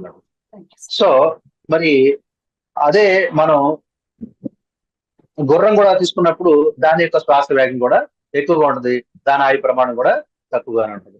అదే మనం ఒక తాబేలుని మనం తీసుకున్నాం అనుకోండి, నీళ్లలో ఉండేటువంటి తాబేలు, అది ఎక్కువగా చెరువుల్లోనూ మరి పెద్ద పెద్ద పాడు బావిల్లోనూ ఒక ఇట్లా బావిల్లోనూ ఎక్కువగా ఆ యొక్క తాబేళ్లు జీవిస్తూ ఉంటాయి. ఆ తాబేలు తక్కువ శ్వాసలు తీసుకుంటుంది. ఎంత శ్వాసలు తీసుకుంటుంది అంటే మన నిమిషానికి 15-18 సార్లు శ్వాసలు తీసుకుంటే ఆ యొక్క తాబేలు శ్వాస కేవలం 3 నుంచి 5 శ్వాసలు మాత్రమే జరుగుతాయి. కేవలం 3 నుంచి తాబేలు యొక్క శ్వాస 5 శ్వాసలు. అందుకే నిదానంగా నిదానం ప్రధానం అని చెప్పే విషయంలో ఎవరినైనా నిదానంగా సౌమ్యంగా ఉండమనే విషయంలో తాబేలుతో పోలుస్తుంటారు. వాడు తాబేలు లాంటివాడురా, చాలా సౌమ్యుడు, చాలా నిదానమైన వ్యక్తి అని మన సమాజంలో వ్యక్తిని పోలుస్తూ ఉంటాం. పెద్దవాళ్ళు పోలుస్తుంటారు. అంటే ఇప్పుడు వాళ్ళు తెలియదు కానీ అంటే పెద్దవాళ్ళు ఆ యొక్క తాబేలుతో మనిషిని పోలుస్తూ ఉంటారు. సో అందువలన అది దాని యొక్క ఆయు ప్రమాణం సుమారుగా ఎవరు దాన్ని చంపకుండా ఉంటే 350 నుంచి 500 సంవత్సరాలు ఒక తాబేలు యొక్క ఆయు ప్రమాణం. 500 సంవత్సరాలు జీవించేస్తుంది దాన్ని ఎవరు చంపకుండా ఉంటే. ఏ యొక్క తుఫానికి ఏ యొక్క దీనికి బలి కాకుండా ఉంటే, దాని నీళ్లలోంచి పిల్లకాయలు చంపకుండా ఉంటే గనక అది 350 సంవత్సరాలు ఈజీగా బ్రతికిస్తుందట. అంత ఎందుకంటే దాని యొక్క శ్వాసల వేగం తక్కువ. ఎందుకు దాని యొక్క శ్వాసల వేగం తక్కువ అంటే, మనకి శ్వాసల వేగం ఎక్కువ ఎందుకంటే మనకి ప్రాపంచికమైనటువంటి ఆలోచనలు, ప్రాపంచికమైన విషయాలతో మనకి ఎక్కువ సంబంధం ఉంటాయి. అదే దానికి ఏం చేస్తుంది, మన ఇంద్రియాలు మనం దుబారా చేసుకుంటాం. మన కళ్ళు ఉన్నాయి, అనవసరమైన దృశ్యాలు చూసుకుంటాం. మన చెవులు ఉన్నాయి, మనకి పనికిమాలిన విషయాలు, పక్కింటి వాళ్ళు ఏం చేసుకుంటున్నారు, పక్కన కొట్టుకుంటున్నారా, తిట్టుకుంటున్నారా, వాళ్ళ భార్య భర్తలు విడిపోయారా, శుభ్రంగా ఉంటున్నారా, ఇలాంటి ఆలోచనలన్నీ మనకు జరుగుతూ ఉంటాయి. కానీ అది అనవసరం లేదు కదా, మనకు అవసరం లేదు కదా, మనకు అవసరం లేదు అది. పక్కింటి వాళ్ళు ఎలా ఉంటే మనకేంటి, మన ఎదుగుదల ఏంటో చూసుకోవాలి, మన అభివృద్ధి ఏంటో చూసుకోవాలి, మన ఆధ్యాత్మికంగా ఏ విధంగా ఉన్నత నుంచి ఉన్నత స్థితికి ఎదగాలి అనే విషయం మీద మనం డిపెండ్ అయినప్పుడు మన ఇంద్రియాలు మనం దుబారా చేస్తున్నట్టు కాదు, ఇంద్రియాలని పొదుపు చేస్తున్నట్టు. మనం అనవసర విషయాలు మాట్లాడుకుంటాం. పత్రిసార్ అంటారు మనం బేకార్ విషయాలు, బేకార్ మాటలు ఎక్కువ మాట్లాడుతుంటామని చెప్తారు. అంటే మనం మాట్లాడే మాటల్లో దాదాపు 100కి, అంటే మన మెడిటేటర్స్ సంగతి కాకపోయినప్పటికీ కూడా బయట వాళ్ళ విషయాలు చూసుకుంటే 100కి 80% వాళ్ళు నోటిని దుర్వినియోగం చేస్తున్నారు, దుబారా చేస్తున్నారు. సో అనవసరమైన మాటలు ఎక్కువ ఉపయోగిస్తాం. ప్రాపంచికమైనటువంటి అజ్ఞానం, ప్రాపంచికమైనటువంటి అక్కర్లేని మాటలన్నీ కూడా మనం మాట్లాడుతూ ఉంటాం. అదే మన మెడిటేటర్స్ అయితే అవసరమైనప్పుడు మాట్లాడుతుంటారు, అవసరం లేనప్పుడు నోరు మూసుకుని మనం కూర్చుంటూ ఉంటాం. అది ఏం చేస్తుంది, అట్ ద సేమ్ టైం ఆ యొక్క తాబేలు తన ఇంద్రియాలని చాలా పొదుపుగా, తనకి ఆహారం అవసరమైనప్పుడు మాత్రమే తన యొక్క కాళ్ళని, చేతుల్ని ఆ డెప్ప నుంచి బయటకు పెట్టి ఆహారాన్ని తీసుకున్న తర్వాత ఆ తలని లోపలికి ముడిచేసుకుని, తన యొక్క చేతుల్ని, కాళ్ళని లోపలికి ముడిచేసుకుని ఎప్పుడు కూడా అసలు ఏ కదలిక లేక నిశ్చల స్థితిలో ధ్యానం చేస్తూ ఉంటుంది మాస్టర్ తాబేలు. ఎప్పుడు కూడా అది నిశ్చల స్థితిలో ఉండడం వల్ల దాని యొక్క శ్వాసల వేగం చాలా తగ్గించబడతాయి. అందువల్ల 350 సంవత్సరాలు ఈజీగా బ్రతికేస్తుంది మాస్టర్స్. తర్వాత అదేవిధంగా మరి ఒక సముద్రంలో జీవించే ఒక జంతువు, దాన్ని ఎలిఫెంట్ ఫిష్ అంటారు. అంటే ఎలిఫెంట్ ఆకారంలో, ఒక పెద్ద ఏనుగు ఆకారంలో ఆ చేప ఉంటుందన్నమాట. ఆ చేప ఎక్కడ ఉంటుందంటే కేవలం మహాసముద్రాల్లో ఉంటుంది, సముద్రాల్లో ఉండదు. మనకున్నటువంటి 7 సముద్రాల్లో 3 సముద్రాలు మహాసముద్రాలు, 4 మామూలు సముద్రాలు. ఈ మహాసముద్రాల్లో మాత్రమే ఉంటుంది ఆ చేప. దాన్ని ఎలిఫెంట్ ఫిష్ అంటారు. ఆ ఎలిఫెంట్ ఫిష్ ఒక గంటకి మనం ఎన్ని శ్వాసలు తీసుకుంటున్నాం మాస్టర్స్? సుమారుగా గంటకి 900 శ్వాసలు మనం యావరేజ్. అంటే అబవ్ యావరేజ్ అయితే 1000-1200 దాటిపోతుంది. బిలో యావరేజ్ అయితే కనుక 400-300 శ్వాసలు మనం తీసుకుంటాం. బట్ ఇదేం చేస్తుంది, ఒక గంటలో కేవలం మాస్టర్స్ 3 శ్వాసలు తీసుకుంటుందట. అంటే 60 నిమిషాల్లో 3 శ్వాసలు తీసుకుంటుందట. అంటే 60 నిమిషాల్లో 3 శ్వాసలు తీసుకుంటే గంటలో మనం ఎన్ని శ్వాసలు తీసుకుంటున్నాం అంటే 1200 శ్వాసలు పైనే మనం తీసుకుంటున్నాం. అంటే మనం ఇక్కడ దుబారా చేస్తున్నావా, పొదుపు చేస్తున్నావా అంటే మనం దుబారా చేస్తున్నాం, పొదుపు చేయడం లేదు. సో ఒక గంటలో 3 శ్వాసలు తీసుకుంటే 24 గంటల రోజుకి ఎన్ని శ్వాసలు తీసుకుంటున్నట్టు? అది కేవలం 72 శ్వాసలు. ఒక రోజులో మనం ఎన్ని శ్వాసలు తీసుకుంటున్నాం? 21,600 శ్వాస మనం తీసుకుంటున్నాం. అట్ ద సేమ్ టైం ఆ యొక్క ఎలిఫెంట్ ఫిష్ కేవలం ఒక రోజు మొత్తం మీద 72 శ్వాసలు తీసుకుంటుంది. మరి దాని ఆయు ప్రమాణం ఎంత లెక్కేసుకోవచ్చు మనం? లెక్కించలేం. దాని ఆయు ప్రమాణం మనం లెక్కించలేం. అది సముద్రంలో తిరిగేట మహా పెద్ద పెద్ద ఓడలు ఉంటాయి. ఆ ఓడల యొక్క కత్తులకి ఆ యొక్క మిషన్లకి అది తగలకుండా బలి కాకుండా ఉంటే, సముద్రంలో వచ్చేటువంటి ఆ యొక్క మరి అగ్ని పర్వతాలు బద్దలైనప్పుడు వచ్చేటువంటి లావా వాటన్నిటికీ కూడా గురి కాకుండా ఉంటే, ఎలాంటి ఉపద్రవాలు లేకుండా ఉంటే అది ఎంతకాలం జీవిస్తుందంటే ఒక యుగం మారిపోవచ్చు మాస్టర్స్. ఒక యుగమే మారిపోవచ్చు. అంటే ఇది నేను చెప్తున్నది కాదు. ఒకసారి ఒక ఈనాడు పేపర్ లో ఒక కాలంలో దాదాపు ఒక 15 సంవత్సరాల క్రితం నేను చదివాను. ఆ చదివిన విషయం నాకు అప్పటి నుంచి ఆ యొక్క ఆశ్చర్యకర సంఘటన కాబట్టి నా మైండ్ లో అలా ఉండిపోయింది. సో అట్లా ఆ యొక్క జీవి అంతకాలం జీవిస్తుంది అనమాట. సో ఈ యొక్క ఉదాహరణలన్నీ విన్న తర్వాత మనం ఒక కంక్లూజన్ కి రావాల్సిన విషయం ఏంటంటే, మనం ఆ యొక్క ధ్యానం చేస్తూ నిశ్చల స్థితిలో ఉంటూ మన మనసుని ప్రశాంత స్థితిలో ఉంచుకుంటూ ఎలాంటి ఉద్వేగాలకి గురి కాకుండా మన శ్వాసని మన లిమిటేషన్ లో ఉంచుకుంటూ ఉంటే కనుక మన ఆయు ప్రమాణంతో పాటు మనం సంపూర్ణ ఆరోగ్యంగా జీవిస్తాం అని చెప్పుకోవడానికి ఈ ఉదాహరణలన్నీ కూడా మనం ఒకసారి అప్పుడప్పుడు రిఫరల్ గా వాడుకోవచ్చు మాస్టర్స్. సో ఇది మరి శ్వాస మహావిజ్ఞానంలో కొంత భాగం నేను మీకు అందించడం జరిగింది. సో ఇదిలో నా ఎక్స్పీరియన్స్ నా యొక్క స్వానుభవాన్ని కూడా జోడించుకునే మీ అందరికి తెలియజేయడం జరిగింది మాస్టర్స్. మనకి సమయాభావం 6 గంటలైంది. సో మరి మనం 6 అయిందా మేడం? ఇంకో 3 నిమిషాలు ఉంది సార్. మీరు ధ్యానం ఎలా చేయాలి అన్నది మీరు గైడ్ చేయండి. నేను మ్యూజిక్ షేర్ చేస్తాను. అట్లాగే ఒక 2 నిమిషాలు గైడ్ చేసేస్తే నేను మ్యూజిక్ షేర్ చేసేస్తాను. అలాగే. సో మాస్టర్, ధ్యానం అనేది మనందరికీ తెలిసిన విషయం. మరి ఇందాక నేను చెప్పినటువంటి విషయాన్ని ఇప్పుడు ప్రాక్టికల్ గా ఈ 1 అవర్ లో కూడా మనం చేద్దాము. మన శ్వాసల వేగం ఎలా ఉంది, నిదానంగా ఉందా, స్పీడ్ గా ఉందా అనే విషయాన్ని కూడా మనం మరి ఈ యొక్క సెషన్ లో మనం చక్కగా మనకు ఉపయోగపడుతుంది చేయడానికి. ఆ నాసిక ద్వారా జరిగే శ్వాసని మనకి నాసిక అగ్రభాగం అంటే భ్రూమధ్యం అంటాం. ఆ భ్రూమధ్యంలో శ్వాస ఆగుతోందా, లేదా మన కంఠ భాగంలో శ్వాస ఆగుతోందా, ఆ కంఠానికంటే కింద భాగంలో నుండి ఊపిరితిత్తుల దగ్గర ఆ శ్వాస ఆగి మళ్ళీ నిశ్వాసగా బయలుదేరి బయటకు వస్తుందా, లేదా అంతకంటే కూడా కిందకి దిగి ఒక అబ్డామిన్ అంటే ఒక మన నాభి స్థానం దగ్గరికి శ్వాస వెళ్తోందా, తిరిగి బయటకు వస్తుందా అనే విషయాన్ని మనం ఈ యొక్క 1 అవర్ సెషన్ లో మనం చూద్దాం మేడం. చూద్దాం సార్. సార్ ఇప్పుడు మనకి పౌర్ణమి ధ్యానం జరుగుతుంది. గత నెల ఈ నెల మనకి విజయవాడ కనకదుర్గ గుడిలో పర్మిషన్ ఇచ్చారు. దాని గురించి చెప్పండి.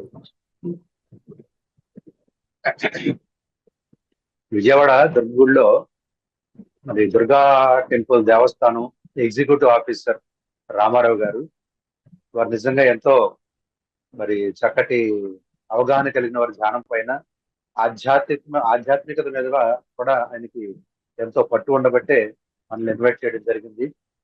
అయితే లాస్ట్ మంత్ ఆయన ఫోన్ చేసి అట్లా గుళ్ళో దేవస్థానంలో ఈ ప్రదేశం కూడా మరింత శక్తివంతంగా మారడానికి అమ్మవారి అనుగ్రహంతో మరి మీరు ధ్యానం ఏర్పాటు చేసినట్టు ఒక అఖండ ధ్యానం లాగా, అంటే స్పీచెస్ ఏమి సబ్జెక్ట్ ఏమి లేకుండా కంటిన్యూషన్ ధ్యానం అనేది పెడితే బాగుంటుందండి అని చెప్పేసి ఆయన ఫోన్ లో అడగడం జరిగింది. అంటే మన బ్రహ్మర్షి రాఘరావు గారికి ఫోన్ చేసి వారు అడిగారు. వారు అడిగినప్పుడు మరి ఇట్లా జిల్లా అధ్యక్షుడు ఆయన చెన్నకేశ్వరరావు ఉన్నారు కూడా ఆయన కాంటాక్ట్ చేయండి అని చెప్పి ఆయన చెప్పారంట. అని చెప్పినప్పుడు లాస్ట్ మంత్ అయితే నేను ఈ ధ్యానంలో నేను పార్టిసిపేట్ చేయలేదు. సార్కి అప్ చెప్పి నేను వేరే దారపల్లిలో మనకి 3 days అక్కడ జరుగుతుంది కదా, దారపల్లి చూద్దామని అక్కడ వెళ్ళాను. వాడు బుద్ధ పౌర్ణమి సెలబ్రేషన్స్ అక్కడ జరుగుతున్నాయి కాబట్టి నేను అక్కడికి వెళ్ళాను. సో లాస్ట్ టైం నాకు ఛాన్స్ మిస్ అయింది. సో మళ్ళీ ఈసారి మళ్ళీ ఆయన ఫోన్ చేసి అడిగారు ఈ మంత్ కూడా పెట్టమని. మేమే అనుకుంటున్నాం పెడదామని, ఫోన్ చేద్దామని అడుగుతున్నాడు. ఆయనే ఫోన్ చేశారు. అయితే వారికి కొంత అవగాహన ఏ విధంగా ఉంటే, బ్రహ్మర్షి పత్రిజీతో 1990-95 ప్రాంతంలో కర్నూలులో ఉన్నప్పుడు వారు అక్కడ ఉండేవారట, ఎగ్జిక్యూటివ్ రామారావు గారు. ఉన్నప్పుడు సార్తో పరిచయం జరిగింది. మన పాల్ విజయ్ కుమార్ అని పాత senior master Paul Vijay Kumar, తర్వాత మన గొంతకల్లు మురళీధర్ గారు, హార్మోన్స్ కర్ణంగా వచ్చామి పుస్తకాలు రాసినటువంటి గొంతకల్లు మురళీధర్ గారితో వాళ్ళ పరిచయాలతో పత్రికాన్ని కలవడము, పత్రికాలతో కొంతకాలం నేను ధ్యానపరమైనటువంటి విషయాల్లో తిరగడం కొన్నాళ్ళు చేశారంట. తర్వాత ఆయన ఉద్యోగరీత్యా రకరకాలుగా మరి ట్రాన్స్ఫర్లు అవడం తోటి ఇక పత్రిజికిను రామారావు గారికి గ్యాప్ వచ్చింది. మళ్ళీ ఆయనకి ఎందుకు అనిపించిందట, గుళ్ళో ధ్యానం మరి ఇక్కడ దీని సొసైటీకి సంబంధించిన వాళ్ళు ఎవరైతే ఉన్నారో వాళ్ళకి ఇక్కడ పెట్టిస్తే బాగుంటుంది కదా అనుకుని రాఘవరావు గారికి ఫోన్ చేయడం, ఆయన నన్ను కాంటాక్ట్ చేయడం, తర్వాత మీరు వెళ్ళి చక్కగా అద్భుతంగా ధ్యానం చేయించడము. లాస్ట్ మంత్ వచ్చేసి మార్నింగ్ 6 నుంచి ఈవినింగ్ 6 వరకు పెట్టాము. మరి మార్నింగ్ 6 కంటే అందరూ ఆడవాళ్ళందరూ రావాలంటే కాస్త ఇబ్బంది పడతారని చెప్పేసి దాని టైంను మార్చి ఉదయం 9 గంటల నుంచి రాత్రి 9 గంటల వరకు అన్ని నిన్న స్టార్ట్ చేశాము. అక్కడ బ్రేక్ఫాస్ట్ నుంచి మధ్యాహ్నం భోజనాలు, మరి సాయంత్రం స్నాక్స్, ఈవినింగ్ మళ్ళీ డిన్నర్, అన్ని ఏర్పాట్లు మనకు ఒక్క పైసా కూడా ఖర్చు లేకుండా వాళ్ళ అనుమతితో పెట్టడం జరిగింది. లాస్ట్ మంత్ 150 మంది అయితే ఈ మంత్ 400 మంది దాకా మరి ధ్యానులందరూ కొత్త వాళ్ళు, ఎక్కువ దాదాపుగా 250 మంది కొత్త వాళ్ళు విజయవాడ పరిసర ప్రాంతాల నుంచి, తర్వాత చుట్టుపక్కల ఊళ్ళ నుంచి కూడా అమ్మవారి గుడి అనేసరికి మరి అమ్మవారిని కూడా దర్శనం చేసుకోవచ్చనే ఉద్దేశంతో రావడం కాబోలు వచ్చారు. నిన్న మార్నింగ్ 9 నుంచి ఈవినింగ్ 9 వరకు చాలా అద్భుతంగా జరిగింది. తర్వాత అయిపోయిన తర్వాత సార్ కూడా మరి ₹1 కూడా లేకుండా 500 రూపాయల దర్శనం, 300 రూపాయల దర్శనంలో మన వాళ్ళని పంపించి అమ్మవారి దర్శనం చేసుకుని వెళ్ళండి అని చెప్పేసి చక్కగా ఆయన శాస్త్రోక్త రీత్యా ఉదయం స్టార్ట్ చేసినప్పుడు ఒక సంకల్పంతో బ్రాహ్మణులతోటి ఇంకొక అద్భుతమైన విషయం ఏంటంటే, పూజారులు కూడా ధ్యానం అంటే శ్వాస మీద ధ్యాస అని చెప్పి వాళ్ళ నోటితో వాళ్ళు చెప్పారు. అది దట్ ఈస్ పత్రిది. ఆ పూజారులకు కూడా అర్థమైపోయిందంటే మన యొక్క ధ్యానం అనేది, ధ్యానం అంటే శ్వాస మీద ధ్యాస, పిరమిడ్ ధ్యానం అనే విషయం ఈ రోజు ప్రపంచ వ్యాప్తంగా నలుమూలలా కూడా విస్తరించిందని చెప్పడంలో ఎలాంటి అతిశయోక్తి లేదు. చక్కగా మరి క్లోజింగ్ అయిపోయిన తర్వాత మళ్ళీ పూర్ణాహుతి లాగా మళ్ళీ వాళ్ళ పూజారిని పిలిపించి ఆరతికి అమ్మవారికి ప్రసాదం పంచి ఆ విధంగా చేశారు. చాలా అద్భుతంగా ఆయన ఆనందంగా ఫీల్ అయ్యారు. తర్వాత మున్సిపల్ కమిషనర్ కూడా వస్తే కూడా ఆయన కూడా ఈ శ్వాస మీద ధ్యాస ఇక్కడ అఖండ ధ్యానం పెట్టామని చెప్పి అది కూడా చెప్తే ఆయన కూడా చాలా సంతోషాన్ని వ్యక్తం చేశారంట. ముఖ్యంగా ఆయన ఆవేదన ఏంటంటే ఈవో ఎగ్జిక్యూటివ్ ఆఫీసర్ గారిది పెద్దవాళ్ళ కంటే కూడా 50+ కంటే కూడా 25+ యూత్ ఎవరైతే ఉన్నారో వాళ్ళకి ధ్యానం అందించాలండి. మరి ఈ రోజున యువత అంతా కూడా గంజాయికి మందుకి బానిసలు అయిపోయి మరి ఒక గౌరవ మర్యాదలు అనేది కోల్పోతున్నారు. పెద్దవాళ్ళు ఎలా గౌరవించాలో, ఎలా మాట్లాడాలో కూడా ఇవన్నీ వాళ్ళకి తెలియడం లేదు. ఇవన్నీ సాధ్యపడాలంటే అది కేవలం శ్వాస మీద ధ్యానం ద్వారానే సాధ్యపడుతుందనే విషయాన్ని నేను గుర్తించాను. అందుకే మిమ్మల్ని అందరూ కూడా ఇక్కడ పిలవడం జరిగింది.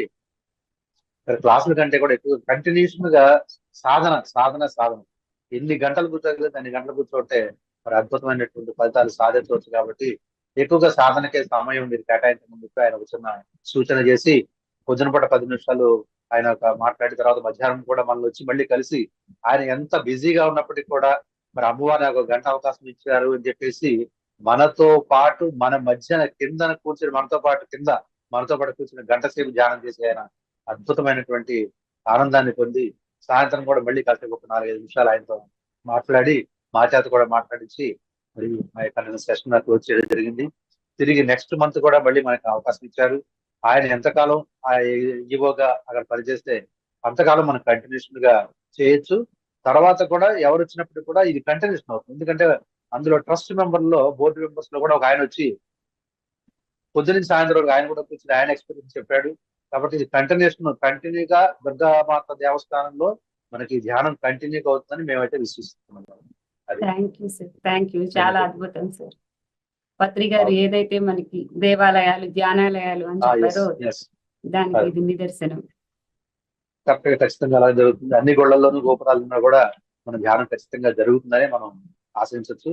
ఏ గుడికి వెళ్ళినా కానీ మనకి వద్దు అని ఎక్కడ చెప్పడం. ధ్యానం అనేది వాళ్ళకు కూడా పూజలు అందరికీ కూడా తెలుసు కాబట్టి వాళ్ళు ధ్యానం చేయరు, కానీ ధ్యాన విధానం అనేది ధ్యానం వాళ్ళకి తెలుసు. ఎప్పుడో 25 సంవత్సరాల క్రితం సార్ పరిచయము, అతన్ని ఇప్పుడు గుర్తు తెచ్చుకొని ఈఓ గారు కాల్ చేయటము అద్భుతమైన విషయం సార్. నిజంగా అయితే మనం 10 సంవత్సరాల క్రితం అక్కడ బీజం వేసాం మేడం. ఎలా అంటే ఒకసారి అమావాస్య ధ్యానం అండి, మన కేవీ రావు గారు, వైజాగ్ కేవీ రావు గారు అక్కడ ధ్యానం నిర్వహించారు. అప్పుడు ఉన్నటువంటి ఈఓ మేడం గారు కూడా చక్కగా సపోర్ట్ చేసి, అయితే ఆ ఒక్కరోజు ఆవిడ పర్మిట్ చేశారు. ఒకరోజు పర్మిట్ చేస్తే దాదాపు 78 మందితో అక్కడ ధ్యానం మనం ప్రారంభించడం జరిగింది. తర్వాత రోజుల్లో మన సీనియర్ మాస్టర్లు మన చుట్టుపక్కల విజయవాడలో నది ప్రాంతాల్లో ఉన్న వాళ్ళు పౌర్ణమికి అమావాస్యకి వాళ్ళకి ఎప్పుడు కుదిరితే అప్పుడు ఒక్కోసారి 3 రోజుల పాటు ధ్యానం పెట్టడం. అయితే అక్కడికి వెళ్ళి మనకు పర్మిషన్ ఏం లేదు. మామూలుగా ఏ చెట్టు పక్కన కొత్త పక్కన కూర్చుంటే ఒక అరగంట కూర్చోగానే సెక్యూరిటీ గార్డు వచ్చి లేకుండా లేకుండా అని చెప్పి పంపించేయడం, వీళ్ళు అసంతృప్తిగా బయటకు రావడం, అలా రెగ్యులర్ గా ధ్యానం అయితే జరుగుతోంది. మరి ఆ బీజాలే అమ్మవారు ఇప్పుడు ఈ యొక్క చక్కటి అవగాహన ఉన్నటువంటి ఒక మాస్టర్ అయినటువంటి ఆ ఈవో గారి మనసులో ప్రవేశించి మరి ఆవిడ అనుగ్రహంతో మనకి ఫోన్ రావటం, మనం ఆవిడే కల్పించారని చెప్పి మనం ఈ విషయంలో ఖచ్చితంగా మనం నమ్మచ్చు. సరే, అవును. ప్రతి గుడిలోనూ ఇలాంటి ఈవోలు ఉన్నప్పుడు మన పని ఇంకా చాలా సులువవుతుంది. వారు అదే అన్ని గుళ్ళలో ఈవోలందరూ మనకు సహకరిస్తే ఖచ్చితంగా దేవాలయాలన్నీ కూడా ధ్యానాలయాలుగా మారుతాయని చెప్పేసి మనం అర్థం చేసుకోవచ్చు విషయం. యూత్ కోసం ఏదైతే వాళ్ళు చెప్పారో మన డివిఎం గ్లోబల్ ధ్యాన విద్యార్థి మూవ్మెంట్, దానిలో యువతకి కావాల్సిన విషయాలన్నింటినీ చక్కగా ఆ యూట్యూబ్ ఛానల్లో అన్ని మనకి అందజేస్తున్నారు. 1,00,000 పైగా సబ్స్క్రైబర్స్ అయ్యారు. అందులో మాస్టర్స్ మీరు ఎవరైనా డివిఎం గ్లోబల్ సబ్స్క్రైబ్ చేసుకుని ఉండకపోతే సబ్స్క్రైబ్ చేయండి. తప్పనిసరిగా ఆ వీడియోలు కూడా ఫాలో అవ్వండి. సార్ అందుకే చిన్నప్పటి నుంచి ధ్యానం ఆవశ్యకత ఎంత అన్నది మనకి చెప్తూ ఉన్నారు. తప్పనిసరిగా అందరూ మన ఇళ్లలో ఉన్న వాళ్ళకి, మన చుట్టుపక్కల ఉన్న వాళ్ళకి అందరికీ చెప్పి ప్రోత్సహిద్దాం. మాస్టర్స్ ఎవరికి ఎటువంటి సందేహాలు లేవా? ఒక విషయం మేడం, చెప్పండి సార్. ఇప్పుడు మనకి దీనికి ముందు మొట్టమొదట 1,00,000 మంది విద్యార్థులకు ధ్యానం నేర్పించాలని చెప్పేసి లాస్ట్ ఇయర్ నవంబర్ లో మేము ఒక థాట్ పెట్టుకున్నాం, సంకల్పం పెట్టుకున్నాం. మా మిత్రుడు సాంబశివరావు, నాతో పాటు తను కూడా సీనియర్ మాస్టరే, సాంబశివరావుని అతను తర్వాత ఆయేష అని మా అస్లమా పిరమిడ్ ధ్యాన కేంద్రం అని చెప్పాను కదా, వీళ్ళందరూ మాట్లాడుకుని 1,00,000 విద్యార్థి ధ్యాన విజ్ఞానం చెప్పి స్టార్ట్ చేశారు. స్టార్ట్ చేస్తే లాస్ట్ ఇయర్ నవంబర్ కి 1,00,000 మంది దాటిపోయారు. లాస్ట్ ఇయర్ నవంబర్ 11th కి పత్రిజీకి మనం ఇచ్చే గిఫ్ట్ అన్నట్టుగా దాన్ని స్టార్ట్ చేయడం జరిగింది. 1,00,000 విద్యార్థి ధ్యానం కంప్లీట్ అయిపోయింది. ఈ 1,00,000తో ఆగకూడదని చెప్పేసి 1,00,000 విద్యార్థి ధ్యాన విజ్ఞానం మొదలు పెట్టాం మేడం. అది మా యొక్క ప్రాంతం నుంచే, మా సింగనగర్ ప్రాంతం నుంచే, మా మాస్టర్స్ దగ్గర నుంచే అది స్టార్ట్ అయింది. ఆ 1,00,000 విద్యార్థి ధ్యాన యజ్ఞమే ఇప్పుడు డివిఎం గా దాన్ని కన్వర్ట్ చేశారు వాళ్ళు. అవును సార్, అది జరుగుతోంది, ప్రాసెస్ జరుగుతోంది. అవును. ఆ వాట్సాప్ గ్రూప్ 1,00,000 విద్యార్థి గ్రూప్ ఒకటి ఉంది, ధ్యాన విద్యార్థిది. డివిఎం గ్లోబల్ ఉంది. ఇక్కడ మాస్టర్స్ మనకి ఆ కమ్యూనిటీలో పోస్ట్ చేసేవి, మన వాట్సాప్ గ్రూప్ లో పోస్ట్ చేసేవి ధ్యాన విద్యార్థి గ్లోబల్ ఛానల్లో మనం కమ్యూనిటీలో పోస్ట్ చేస్తాము. ఎవరైనా వెళ్ళి చూడొచ్చు. మన రాష్ట్రంలో కానివ్వండి, తెలంగాణ కానివ్వండి, ఎక్కడ జరుగుతున్న కార్యక్రమాలన్నీ మనకి దాంట్లో కనిపిస్తూ ఉంటాయి. చూడటమే కాదు, అందరూ ఆసక్తి గల వాళ్ళందరూ కూడా మరి స్కూల్స్ లోను, కాలేజెస్ లోను, ట్యూషన్స్ లోను ఎక్కడ వీలుంటే అక్కడికి వెళ్ళి మీరు ధ్యానం నేర్పించేసి ఆ క్లిప్పింగ్స్ ని, మీరు నేర్పించినటువంటి ఆ ఫోటోల్ని ఆ యొక్క వాట్సాప్ గ్రూప్ లో పంపించినట్లయితే అది ఆటోమేటిక్ గా డివిఎం కి ట్రాన్స్ఫర్ అవుతుంది. కాబట్టి ఈ యొక్క అందరూ కూడా పాల్గొంటారు. మాస్టర్స్ అందరూ చక్కగా ఫాలో అవ్వండి. చాలా మంది సార్ వాళ్ళు వెళ్ళి ప్రచారం చేస్తున్నాయి, వెళ్ళి చెప్తూ ఉన్నారు, కానీ ఆ ఫోటోలు తీసి ఇలా మనం ఈ గ్రూప్ లో పెట్టాలి అన్న విషయం చాలా మందికి ఇంకా తెలియదు. అవును అవును అవును అదే అందుకనే మేడం, చక్కగా వెళ్ళినప్పుడు ఆ విద్యార్థి ధ్యానం చేసినప్పుడు ఫోటోలు తీసి, తర్వాత మీరు చెప్తున్నట్టుగా కూడా ఇంకో ఫోటో తీసుకుని మీ పేరు, మీ ఊరు, ఎంతమందికి ఆ రోజు మీరు స్టూడెంట్స్ కి నేర్పించారనే సంఖ్య, ఆ స్కూల్ పేరు దానిలో మెన్షన్ చేసినట్టు ఆ వివరాలు కూడా అందులో అందజేయగలుగుతారు. ఆ సమాచారం పిఎస్ఎస్ఎం సమాచారంకైనా మీరు పంపించవచ్చండి. స్టూడెంట్స్ కి ఎలా గైడ్ చేయాలి అని ఒకళ్ళు చాట్ బాక్స్ లో పెట్టారు సార్, ఎలా చెప్పాలి అనేసి మిమ్మల్ని అడుగుతున్నారు. స్టూడెంట్స్ కి మేము ఎలా గైడ్ చేయాలి అనేసి ధ్యానం స్కూల్ కి వెళ్ళినప్పుడు. ఓకే ఎలా గైడ్ చేయాలంటే, మీరు చిన్నపిల్లలకి మీ పిల్లలకి చిన్న పిల్లలకి మీరు అర్థమయ్యే రీతిలో ఎట్లయితే చెప్తారో, వాళ్ళని అయానా భయానా ఎట్లయితే బుద్ధిగించి చెప్తారో, అలాగే వాళ్ళకి చెప్తూ చక్కగా వాళ్ళని ఇంట్రెస్ట్ కలిగించేటువంటి చిన్న స్టోరీలు లాంటివి, ఈ ధ్యానం చేయడం వల్ల వాళ్ళకి వచ్చేటువంటి ఉపయోగాలు ఏంటి, వాళ్ళు చక్కగా వాళ్ళ గోల్స్ ని ఏ విధంగా వాళ్ళు రీచ్ అవుతారు, తర్వాత మిగతా ఫ్రెండ్స్ తో వాళ్ళ కమ్యూనికేషన్ ఏ విధంగా జరపగలుగుతారు ఈ ధ్యానం చేయడం వల్ల, ఆ మైత్రి తత్వం అనేది ఎలా డెవలప్ అవుతుంది, వాళ్ళ సీనియర్ మాస్టర్స్ తో వాళ్ళు ఎలా బిహేవ్ చేయాలి, వాళ్ళ విద్యనందించేటువంటి గురువులకి వాళ్ళు ఏ విధంగా గౌరవించుకోవాలి అనే విషయాలన్నీ కూడా, చక్కటి విషయాలన్నీ కూడా ఈ ధ్యానం ద్వారా అర్థమవుతాయి.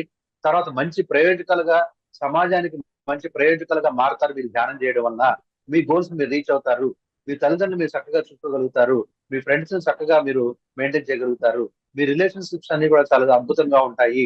సమాజంలో చక్కటి రిలేషన్షిప్స్ ఉంటాయి. చక్కగా అదే విధంగా అన్ని చోట్ల అందరితో కూడా కమ్యూనికేషన్ అనేది చాలా బాగుంటుంది.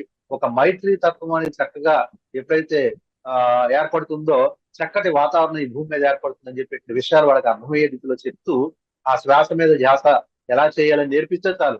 మీకు అంతగా సబ్జెక్ట్ చెప్పకపోయినా పర్వాలా, ఎక్కువ సబ్జెక్ట్ లేకపోయినా పర్వాలా, ఏదో ధ్యానం చేస్తే వాళ్ళకి వచ్చేటువంటి ఏకాగ్రత, జ్ఞాపక శక్తి, మీ గోల్స్ మీరు రీచ్ అవుతారు. ఇలాంటి 4-5 విషయాలు చెప్పి ఎంతసేపు మనం చేయించేది అరగంట సేపు ధ్యానం, మహా అయితే 40 నిమిషాలు ధ్యానం, అంతకంటే ఎక్కువ చేయించాల్సిన పని లేదు. కాబట్టి ఆ మినిమం విషయాలు చెప్తా చాలు, పెద్ద సబ్జెక్ట్ జోలికి వెళ్లాల్సిన పని లేదు. ఆ విధంగా మీరు అప్రోచ్ అవ్వచ్చు. మీరు శ్వాస మీద ధ్యాస నేర్చుకునే మీరు ఎలా అయితే నేర్చుకుని చేస్తున్నారో అదే వాళ్ళకి చెప్పండి. ఈ విషయంగా పత్రిజీ మనకి ఎప్పుడో ఏం చెప్పారంటే, కొత్త వాళ్ళు ఎలా ధ్యానం చెప్పాలంటే, ఇప్పుడు మనకి A to Z అక్షరాలు ఉన్నాయి. ABCDEFGH అట్లా అయితే ఉన్నాయో, మీరు D వరకు నేర్చుకున్నారు. ABCD రాయడం నేర్చుకున్నారు, చదవడం నేర్చుకున్నారు. అంటే D వరకు నేర్చుకున్నప్పుడు D వరకు మీరు ఇంకోళ్ళకి చెప్పగలరు కదా. మీరు E అనే అక్షరం నేర్చుకుని, F అనే అక్షరం నేర్చుకుని, వాటిని మళ్ళీ ఆ తర్వాత D చెప్పిన వరకు ఆపేసిన తర్వాత వాళ్ళకి E అనేది F అనేది ఎలా అయితే చెప్తారో, అదే విధంగా మీరు ఎంతవరకు అయితే నేర్చుకున్నారో అంతవరకే చెప్పండి అని చెప్పేసి ఆ విధంగా కొత్త వాళ్ళని సార్ ప్రోత్సహించేవాడు. మీరు నిన్న నేర్చుకున్నది ఇవాళ చెప్పడానికి ఇబ్బంది ఏముంది? ఇబ్బంది ఏం లేదు కదా. 3 విషయాలు నేర్చుకున్నారు, ఆ 3 విషయాలే చెప్పండి. 10 విషయాలు నేర్చుకున్నారు, 10 విషయాలే చెప్పండి. ఆ చెప్పడం అనేది ప్రారంభమైతే ఎప్పుడైతే మనం ప్రారంభిస్తామో మనకు మాట్లాడడం అనేది అర్థమవుతుంది. ఎవరితో ఎలా కమ్యూనికేట్ చేయాలని అర్థమవుతుంది. ఎంతవరకు మాట్లాడాలనేది అర్థమవుతుంది. ఏ సందర్భంలో ఏం మాట్లాడాలి అర్థమవుతుంది. ఏ సందర్భంలో ఏం మాట్లాడకూడదు అర్థమవుతుంది. సో మొట్టమొదట మౌత్ అనేది ఓపెన్ చేయాలి. మనం మాట్లాడడం అనేది నేర్చుకోవాలి. మాట్లాడడం అనేది నేర్చుకుంటే ఆటోమేటిక్ గా అది ఆ ఫ్లో అనేది కంటిన్యూషన్ అవుతుంది. ఆటోమేటిక్ గా ఆ ఫ్లో అనేది కంటిన్యూషన్. కాబట్టి దాని గురించి ఎలా చెప్పాలి, మనం చెప్పలేమనే భయం అనేది ఒక పక్కన పెట్టేస్తే ఆ ముందుకు వెళ్ళి వాళ్ళకి మీరు నేర్చుకున్న విషయాలే సింపుల్ గా వాళ్ళకి ఎక్స్ప్లెయిన్ చేస్తే చాలు. మీ యొక్క జీవితం అనుకోవాలి, మీ యొక్క ఏదైతే స్వాధ్యాయం చేస్తారో ఆ స్వాధ్యాయం విషయాలే వాళ్ళకి సింపుల్ గా, మరి వాళ్ళని ఇబ్బంది పెట్టే విధంగా ఆస్ట్రల్ వరల్డ్స్ గురించి, లేకపోతే వేరే లోకాల గురించి, మరి సూక్ష్మ శరీరం గురించి, 7 బాడీస్ గురించి, మన చక్రాస్ గురించి ఇంత డెప్త్ గా వాళ్ళ దగ్గర ఎప్పుడు వెళ్ళకూడదు. వాళ్ళకి కావాల్సిన విషయాలు సింప్లిఫై చేస్తూ వాళ్ళకి నచ్చేటువంటి చిన్న చిన్న స్టోరీస్ చక్కగా చెప్తే వాళ్ళు అర్థం చేసుకుంటారు. ఆ విధంగా చెప్పచ్చు. Yes sir, thank you sir. Ramesh గారు అన్మ్యూట్ చేసుకుని మాట్లాడండి. నమస్తే సార్, ఎన్కేశ్వర. నమస్తే సార్. నమస్తే. చాలా సంతోషం సార్. మిమ్మల్ని నేను 1-2 జూమ్ సెషన్ లో చూశాను సార్. సార్ మిమ్మల్ని 1-2 జూమ్ సెషన్ నేను చూశాను, మాట్లాడాను. చాలా సంతోషం సార్. పితామహ పత్రిజీ ఆశయాన్ని విశ్వవ్యాప్తం చేసిన ఎందరో మంది మాస్టర్లు ఉన్నారు. మరి పిఎంసి ద్వారా మరి ప్రపంచంలో ఉన్న మాస్టర్లందరినీ ఒక తాటిపై తీసుకొచ్చి వాళ్ళ అనుభవాలని చెప్పిస్తున్నారు. ఈ జూమ్ సెషన్ ద్వారా కూడా చాలా మంది మనకు పరిచయం అయ్యారు సార్. మనం వెళ్ళకపోయినా సరే ప్రదేశంకి ఎక్కడో ఉన్న వ్యక్తులు కూడా మనం ఇక్కడ ఉండి వాళ్ళ అనుభవాలు ఆలకించాం. అంతే కదా సార్. మీరు ఎక్కడో వైజాగ్ లో ఉన్నా, నేను విజయవాడలో ఉన్నాను, మనం కలిసాం కదా. ఈ రోజు మీ అనుభవాలు చక్కగా, ఎందుకంటే మన మాటలు ఇతరులు ప్రభావితం చేస్తాయట. మరి ఎంతో మంది మాస్టర్ల ప్రేరణతో, పత్రిజీ ప్రేరణతో కొన్ని లక్షల మంది, కోట్ల మంది తయారయ్యారు.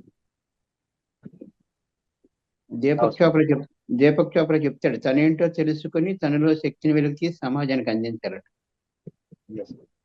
అలా మీరు మరి అక్కడ విజయవాడలో రాఘవరావు గారు, మరి పాల్ విజయ్ కుమార్ గారు, మరి డాక్టర్ జీకే గారు, వాళ్ళంతా కూడా సిద్ధార్థ కాలేజీలో మొదలుపెట్టిన దగ్గర నుంచి కొంతమంది మాస్టర్లు తయారయ్యారు. ఆ సింగనగర్ అనేది యాక్చువల్ గా ప్రదేశము, ఆ ప్రదేశంలో ఎంతో మంది వచ్చారు. మీతో పాటు ఇందాక చెప్పారు 9 పిరమిడ్ల వరకు వచ్చాయని. అవును సార్. అలాగే మీరు ఈ చీరాల స్వామి కోసం చెప్పారు సార్. ఎందుకంటే వారు మేము రమ్మంటే కారులో ఎక్కలేదు, కానీ మాకన్నా ముందున్నారండి. అదే దత్తాత్రేయ చరిత్రలు చెప్తారు. సూత్రగామి అంటే ఇక్కడి నుంచి మాయవైపు అక్కడ ప్రత్యక్షం అవ్వచ్చట. అలా శ్వాసల కోసం కూడా చెప్పారన్నమాట. గిడనాడి, పెంగళనాడి, ఇవన్నీ విషయాలు చెప్పారు. అయితే నాకు పుస్తకం దొరికిందండి. అదేంటంటే మరి గాయత్రి పరివార్ రచన శ్వాస విజ్ఞాన జ్యోతి అనే పుస్తకం. అవును సార్. అందులో నేను ఈ శ్వాసలు తగ్గించిన కొలది మనలో ఎటువంటి హాస్టల్ ఎక్స్పీరియన్స్ వస్తాయి అనేది రాసి ఉంది సార్. ఓకే. 27వ కొద్ది శ్వాస విజ్ఞాన జ్యోతి ఫస్ట్ పార్ట్ సార్. శ్వాస తగ్గించిన కొద్ది ఏమవుతుందని చెప్పారు?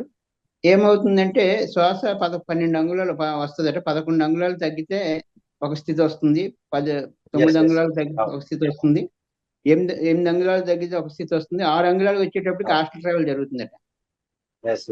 ఇలా కొన్ని చెప్పారు. అంటే చాలా రోజులు అయింది ఆ పుస్తకం చదివే. పుస్తకం కూడా నా దగ్గర లేదు. తర్వాత 4 అంగుళాలు జరిగేటప్పుడు 4 అంగుళాలకి ఒకటి వస్తుందని చెప్పారు. తర్వాత 2 అంగుళాలు వచ్చేటప్పటికి అనుకున్న రూపంలోకి మారిపోవచ్చట. 1 అంగుళంకి వస్తే అక్కడి నుంచి మాయమైపోవచ్చట. దగ్గర రాశారు. తర్వాత మనలో కవితా శక్తి వస్తుందట. కొన్ని అంగుళాలు తగ్గేటప్పటికి మనలో అష్టసిద్ధులు వస్తాయట. ఇవన్నీ స్టెప్ బై స్టెప్ చెప్పారు సార్ ఆ పుస్తకంలో. శ్వాస విజ్ఞాన జ్యోతి మొట్టమొదటి పార్ట్. చాలా సంతోషం. ఇంకా ముఖ్యమైనది ఏంటంటే ధ్యాన విద్యార్థి పత్రి గారు ఏంటంటే పిల్లల నుంచే ధ్యానం నేర్పమన్నారు. మరి చక్కగా ఆ టీం అంతా కూడా కోటి విద్యా ధ్యానం అనేది జరుగుతుంది. చాలా సంతోషమే. మా సింగనగర్ నుంచే ప్రారంభమైంది ప్రాజెక్టు. అవును సార్. అంటే చెప్పారట, ఎక్కడో నది పుడుతుందట చిన్నది, ఒక ఆశయంతో అలా వెళ్తుంటది. తర్వాత అందులో చిన్న చిన్న ఉపనదులు కలుస్తాయట. ఒకప్పుడు పెద్ద నది అయిపోతుంది. అది లాస్ట్ కి చివరి సముద్రం. పత్రి గారి ఆశయానికి విద్యార్థులకి ఆరోగ్యము, ఆధ్యాత్మికము, మరి మరణాంతర జీవితము, న్యూ ఇయర్ స్పిరిచువాలిటీ, అలా ఒక్కొక్కరు ఒక్కొక్క కార్యక్రమాలు చేపట్టారు సార్. అలాగే మా స్టీల్ ప్లాంట్ నుంచి కేవీ రావు గారు అమావాస్య ధ్యానాలు చేసి ఎన్నో దేవాలయాల్లో, ఈ పురాతన దేవాలయాల్లో చేపించారు సార్. చాలా ఆనందం. మరి ముఖ్యంగా రాఘవరావు గారి సేవలు అక్కడ మనం ముందుగా కొనియాడాలి. తర్వాత ఇప్పుడు రామిరెడ్డి గారు మిత్రులందరూ కూడా. అలాగే ఈ సందర్భంగా మరి సింగనగర్ లో ఎంతో సేవలు చేసిన మరి వారు కూడా ఎంతో సేవలు చేశారన్నమాట. అపార్ట్మెంట్ నుండి మరి సేవలు అందించారు పట్నాయక్ గారు. వారిని కూడా ఈ సందర్భం ఒకసారి మనం గుర్తు చేసుకోవాలి. వారు కూడా ఎన్నో సేవలు అందించారు మీతో పాటు అందరు కలిపి. నాగరమాదేవి గారు, ఆమె కూడా టీచర్ గా పనిచేసి జూమ్ సెషన్ లో ఎన్నో వర్క్ చేశారు. సంతోషం సార్ మీ సేవలకి. ముఖ్యంగా పిఎంసి డిజిటల్ ద్వారా ఎంతో మంది మాస్టర్ తాలకు అనుభవాలు వింటున్నాం. అంటే సేవా తత్పరులు, సేవా దురంధరులు, సేవా చక్రవర్తులు అన్నారన్నమాట. అలాగా ఎంతో చక్రవర్తులు అంటే ఎంతో సేవ చేసి మరి పత్రిక ఆశయాన్ని అందిస్తున్న అందరికీ ధన్యవాదాలు. ముఖ్యంగా పిఎంసి డిజిటల్ కి టీం అందరికి కూడా ధన్యవాదాలు. థ్యాంక్ యూ అమ్మా.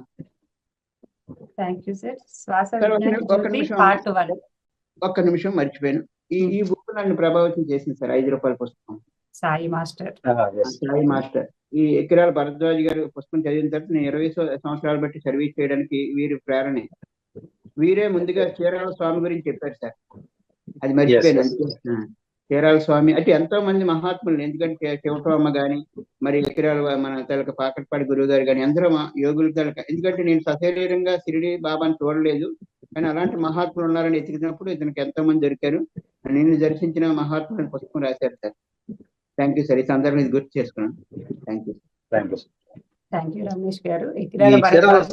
చీరాల స్వామి గారి గురించి మల్లాది వెంకటకృష్ణమూర్తి గారు ఆదివారం ఎడిటోరియల్ లో రాసేవారు. నేను ఒక ఆదివారం ఈనాడు పేపర్ లో ఆధ్యాత్మిక గురించి కొన్ని విషయాలు రాసుకునేవాళ్ళు. ప్రతి ఆదివారం మల్లాది వెంకటకృష్ణమూర్తి గారు ఒక కాలం రాసేవాళ్ళు. ఆ కాలాన్ని చదివి నేను చీరాల స్వామి గురించి తెలుసుకున్నాను సార్. నేను దర్శించిన మహాత్ముల పుస్తకంలో నేను ఎంతో మంది చదివాను. చీరాల స్వామి గారు, శివటమ్మ గారు, అదేవిధంగా ఆనందమాయి మాత, వీళ్ళంతా కూడా అలా. అంటే నన్ను ఎక్కువ మంది ప్రభావితం చేసింది ఏంటంటే నేను షిరిడి బాబా నుంచి వచ్చినప్పుడు గురుచరిత్ర చదివాను సార్. అప్పుడు గురువుల కోసం ఎతికినప్పుడు నాకు ఈ పుస్తకాలన్నీ దొరికాయి సార్. ఆ తర్వాత పత్రి మార్గం దొరికింది. అప్పటి నుంచి అందరినీ సమాజాన్ని పరిచయం చేయడమే పత్రిక రాసేమని చెప్పారు. పత్రిక అందరు గురువులు మన సమాజాన్ని పరిచయం చేయాలి అన్నమాట. Thank you. గురువు దగ్గర నుంచి ఒక్కొక్క విషయం తెలుసుకుంటాను. మన సిద్ధంగా ఉన్నప్పుడు గురువే ఎత్తుక్కుంటూ వస్తారు, మనం ఒక అడిగేస్తే అన్నదానికి ఈ గురువులందరూ నిదర్శనం. ఒకసారి ఆ పరమ గురువులందరికీ హృదయపూర్వక నమస్కారాలు తెలుపుకుందాం. థ్యాంక్ యూ రమేష్ గారు. థ్యాంక్ యూ చెన్నకేశ్వరరావు గారు. మీ విలువైన సమయాన్ని ఇచ్చి ఎంతో అద్భుతమైన జ్ఞానాన్ని అందించారు. మీరు చేస్తున్న ప్రాజెక్టులు అన్ని తెలియజేశారు. మాస్టర్స్ ఇప్పుడు చూస్తున్న వారు, ముందు చూడబోయేవారు, జూమ్ లో ఉన్నవారు అందరూ వెళ్ళి ఒక్కసారి ఆ వీడియోని లైక్ చేయండి, షేర్ చేయండి, సబ్స్క్రైబ్ చేయండి. ఛానల్ ఎవరైనా సబ్స్క్రైబ్ చేయని వాళ్ళు, అందువల్ల ఎక్కువ మందికి మనం రీచ్ అవుతాము. ఈ జ్ఞానాన్ని మనతోనే ఉంచుకోవద్దు, అందరికీ పంచుకుందాం. మరొకసారి మనందరి గురుదేవులు బ్రహ్మర్షి పితామహ పత్రిజీ దంపతులు ఇద్దరికి హృదయపూర్వక నమస్కారాలు తెలుపుకుంటూ మధ్యాహ్నం సెషన్ లో మళ్ళా కలుద్దాం. ధ్యానం ద్వారా సంపూర్ణ ఆరోగ్యం, స్వస్థత, స్వస్థితి కార్యక్రమం 6వ రోజుకు చేరుకుంటున్నాము. మధ్యాహ్నం 1:50 కల్లా అందరూ జూమ్ లో జాయిన్ అవ్వండి మాస్టర్స్. మధ్యాహ్నం కలుద్దాం. సర్వే జన సుఖినో భవంతు, సమస్త లోక సుఖినో భవంతు. Thank you masters. Thank you madam. నాకు ఈ అవకాశం కల్పించినందుకు మీకు మరొకసారి జూమ్ సెషన్ లో పాల్గొన్న మిత్రులందరికీ అవకాశం కల్పించినందుకు మరొకసారి హృదయపూర్వక ధన్యవాదాలు తెలియజేస్తున్నాను. Thank you, thank you, thank you all. Thank you sir. మీకు కూడా అందరూ థ్యాంక్ యూ చెప్తున్నారండి మెసేజెస్ రూపంలో. Thank you sir. Thank you. ధన్యవాదాలు.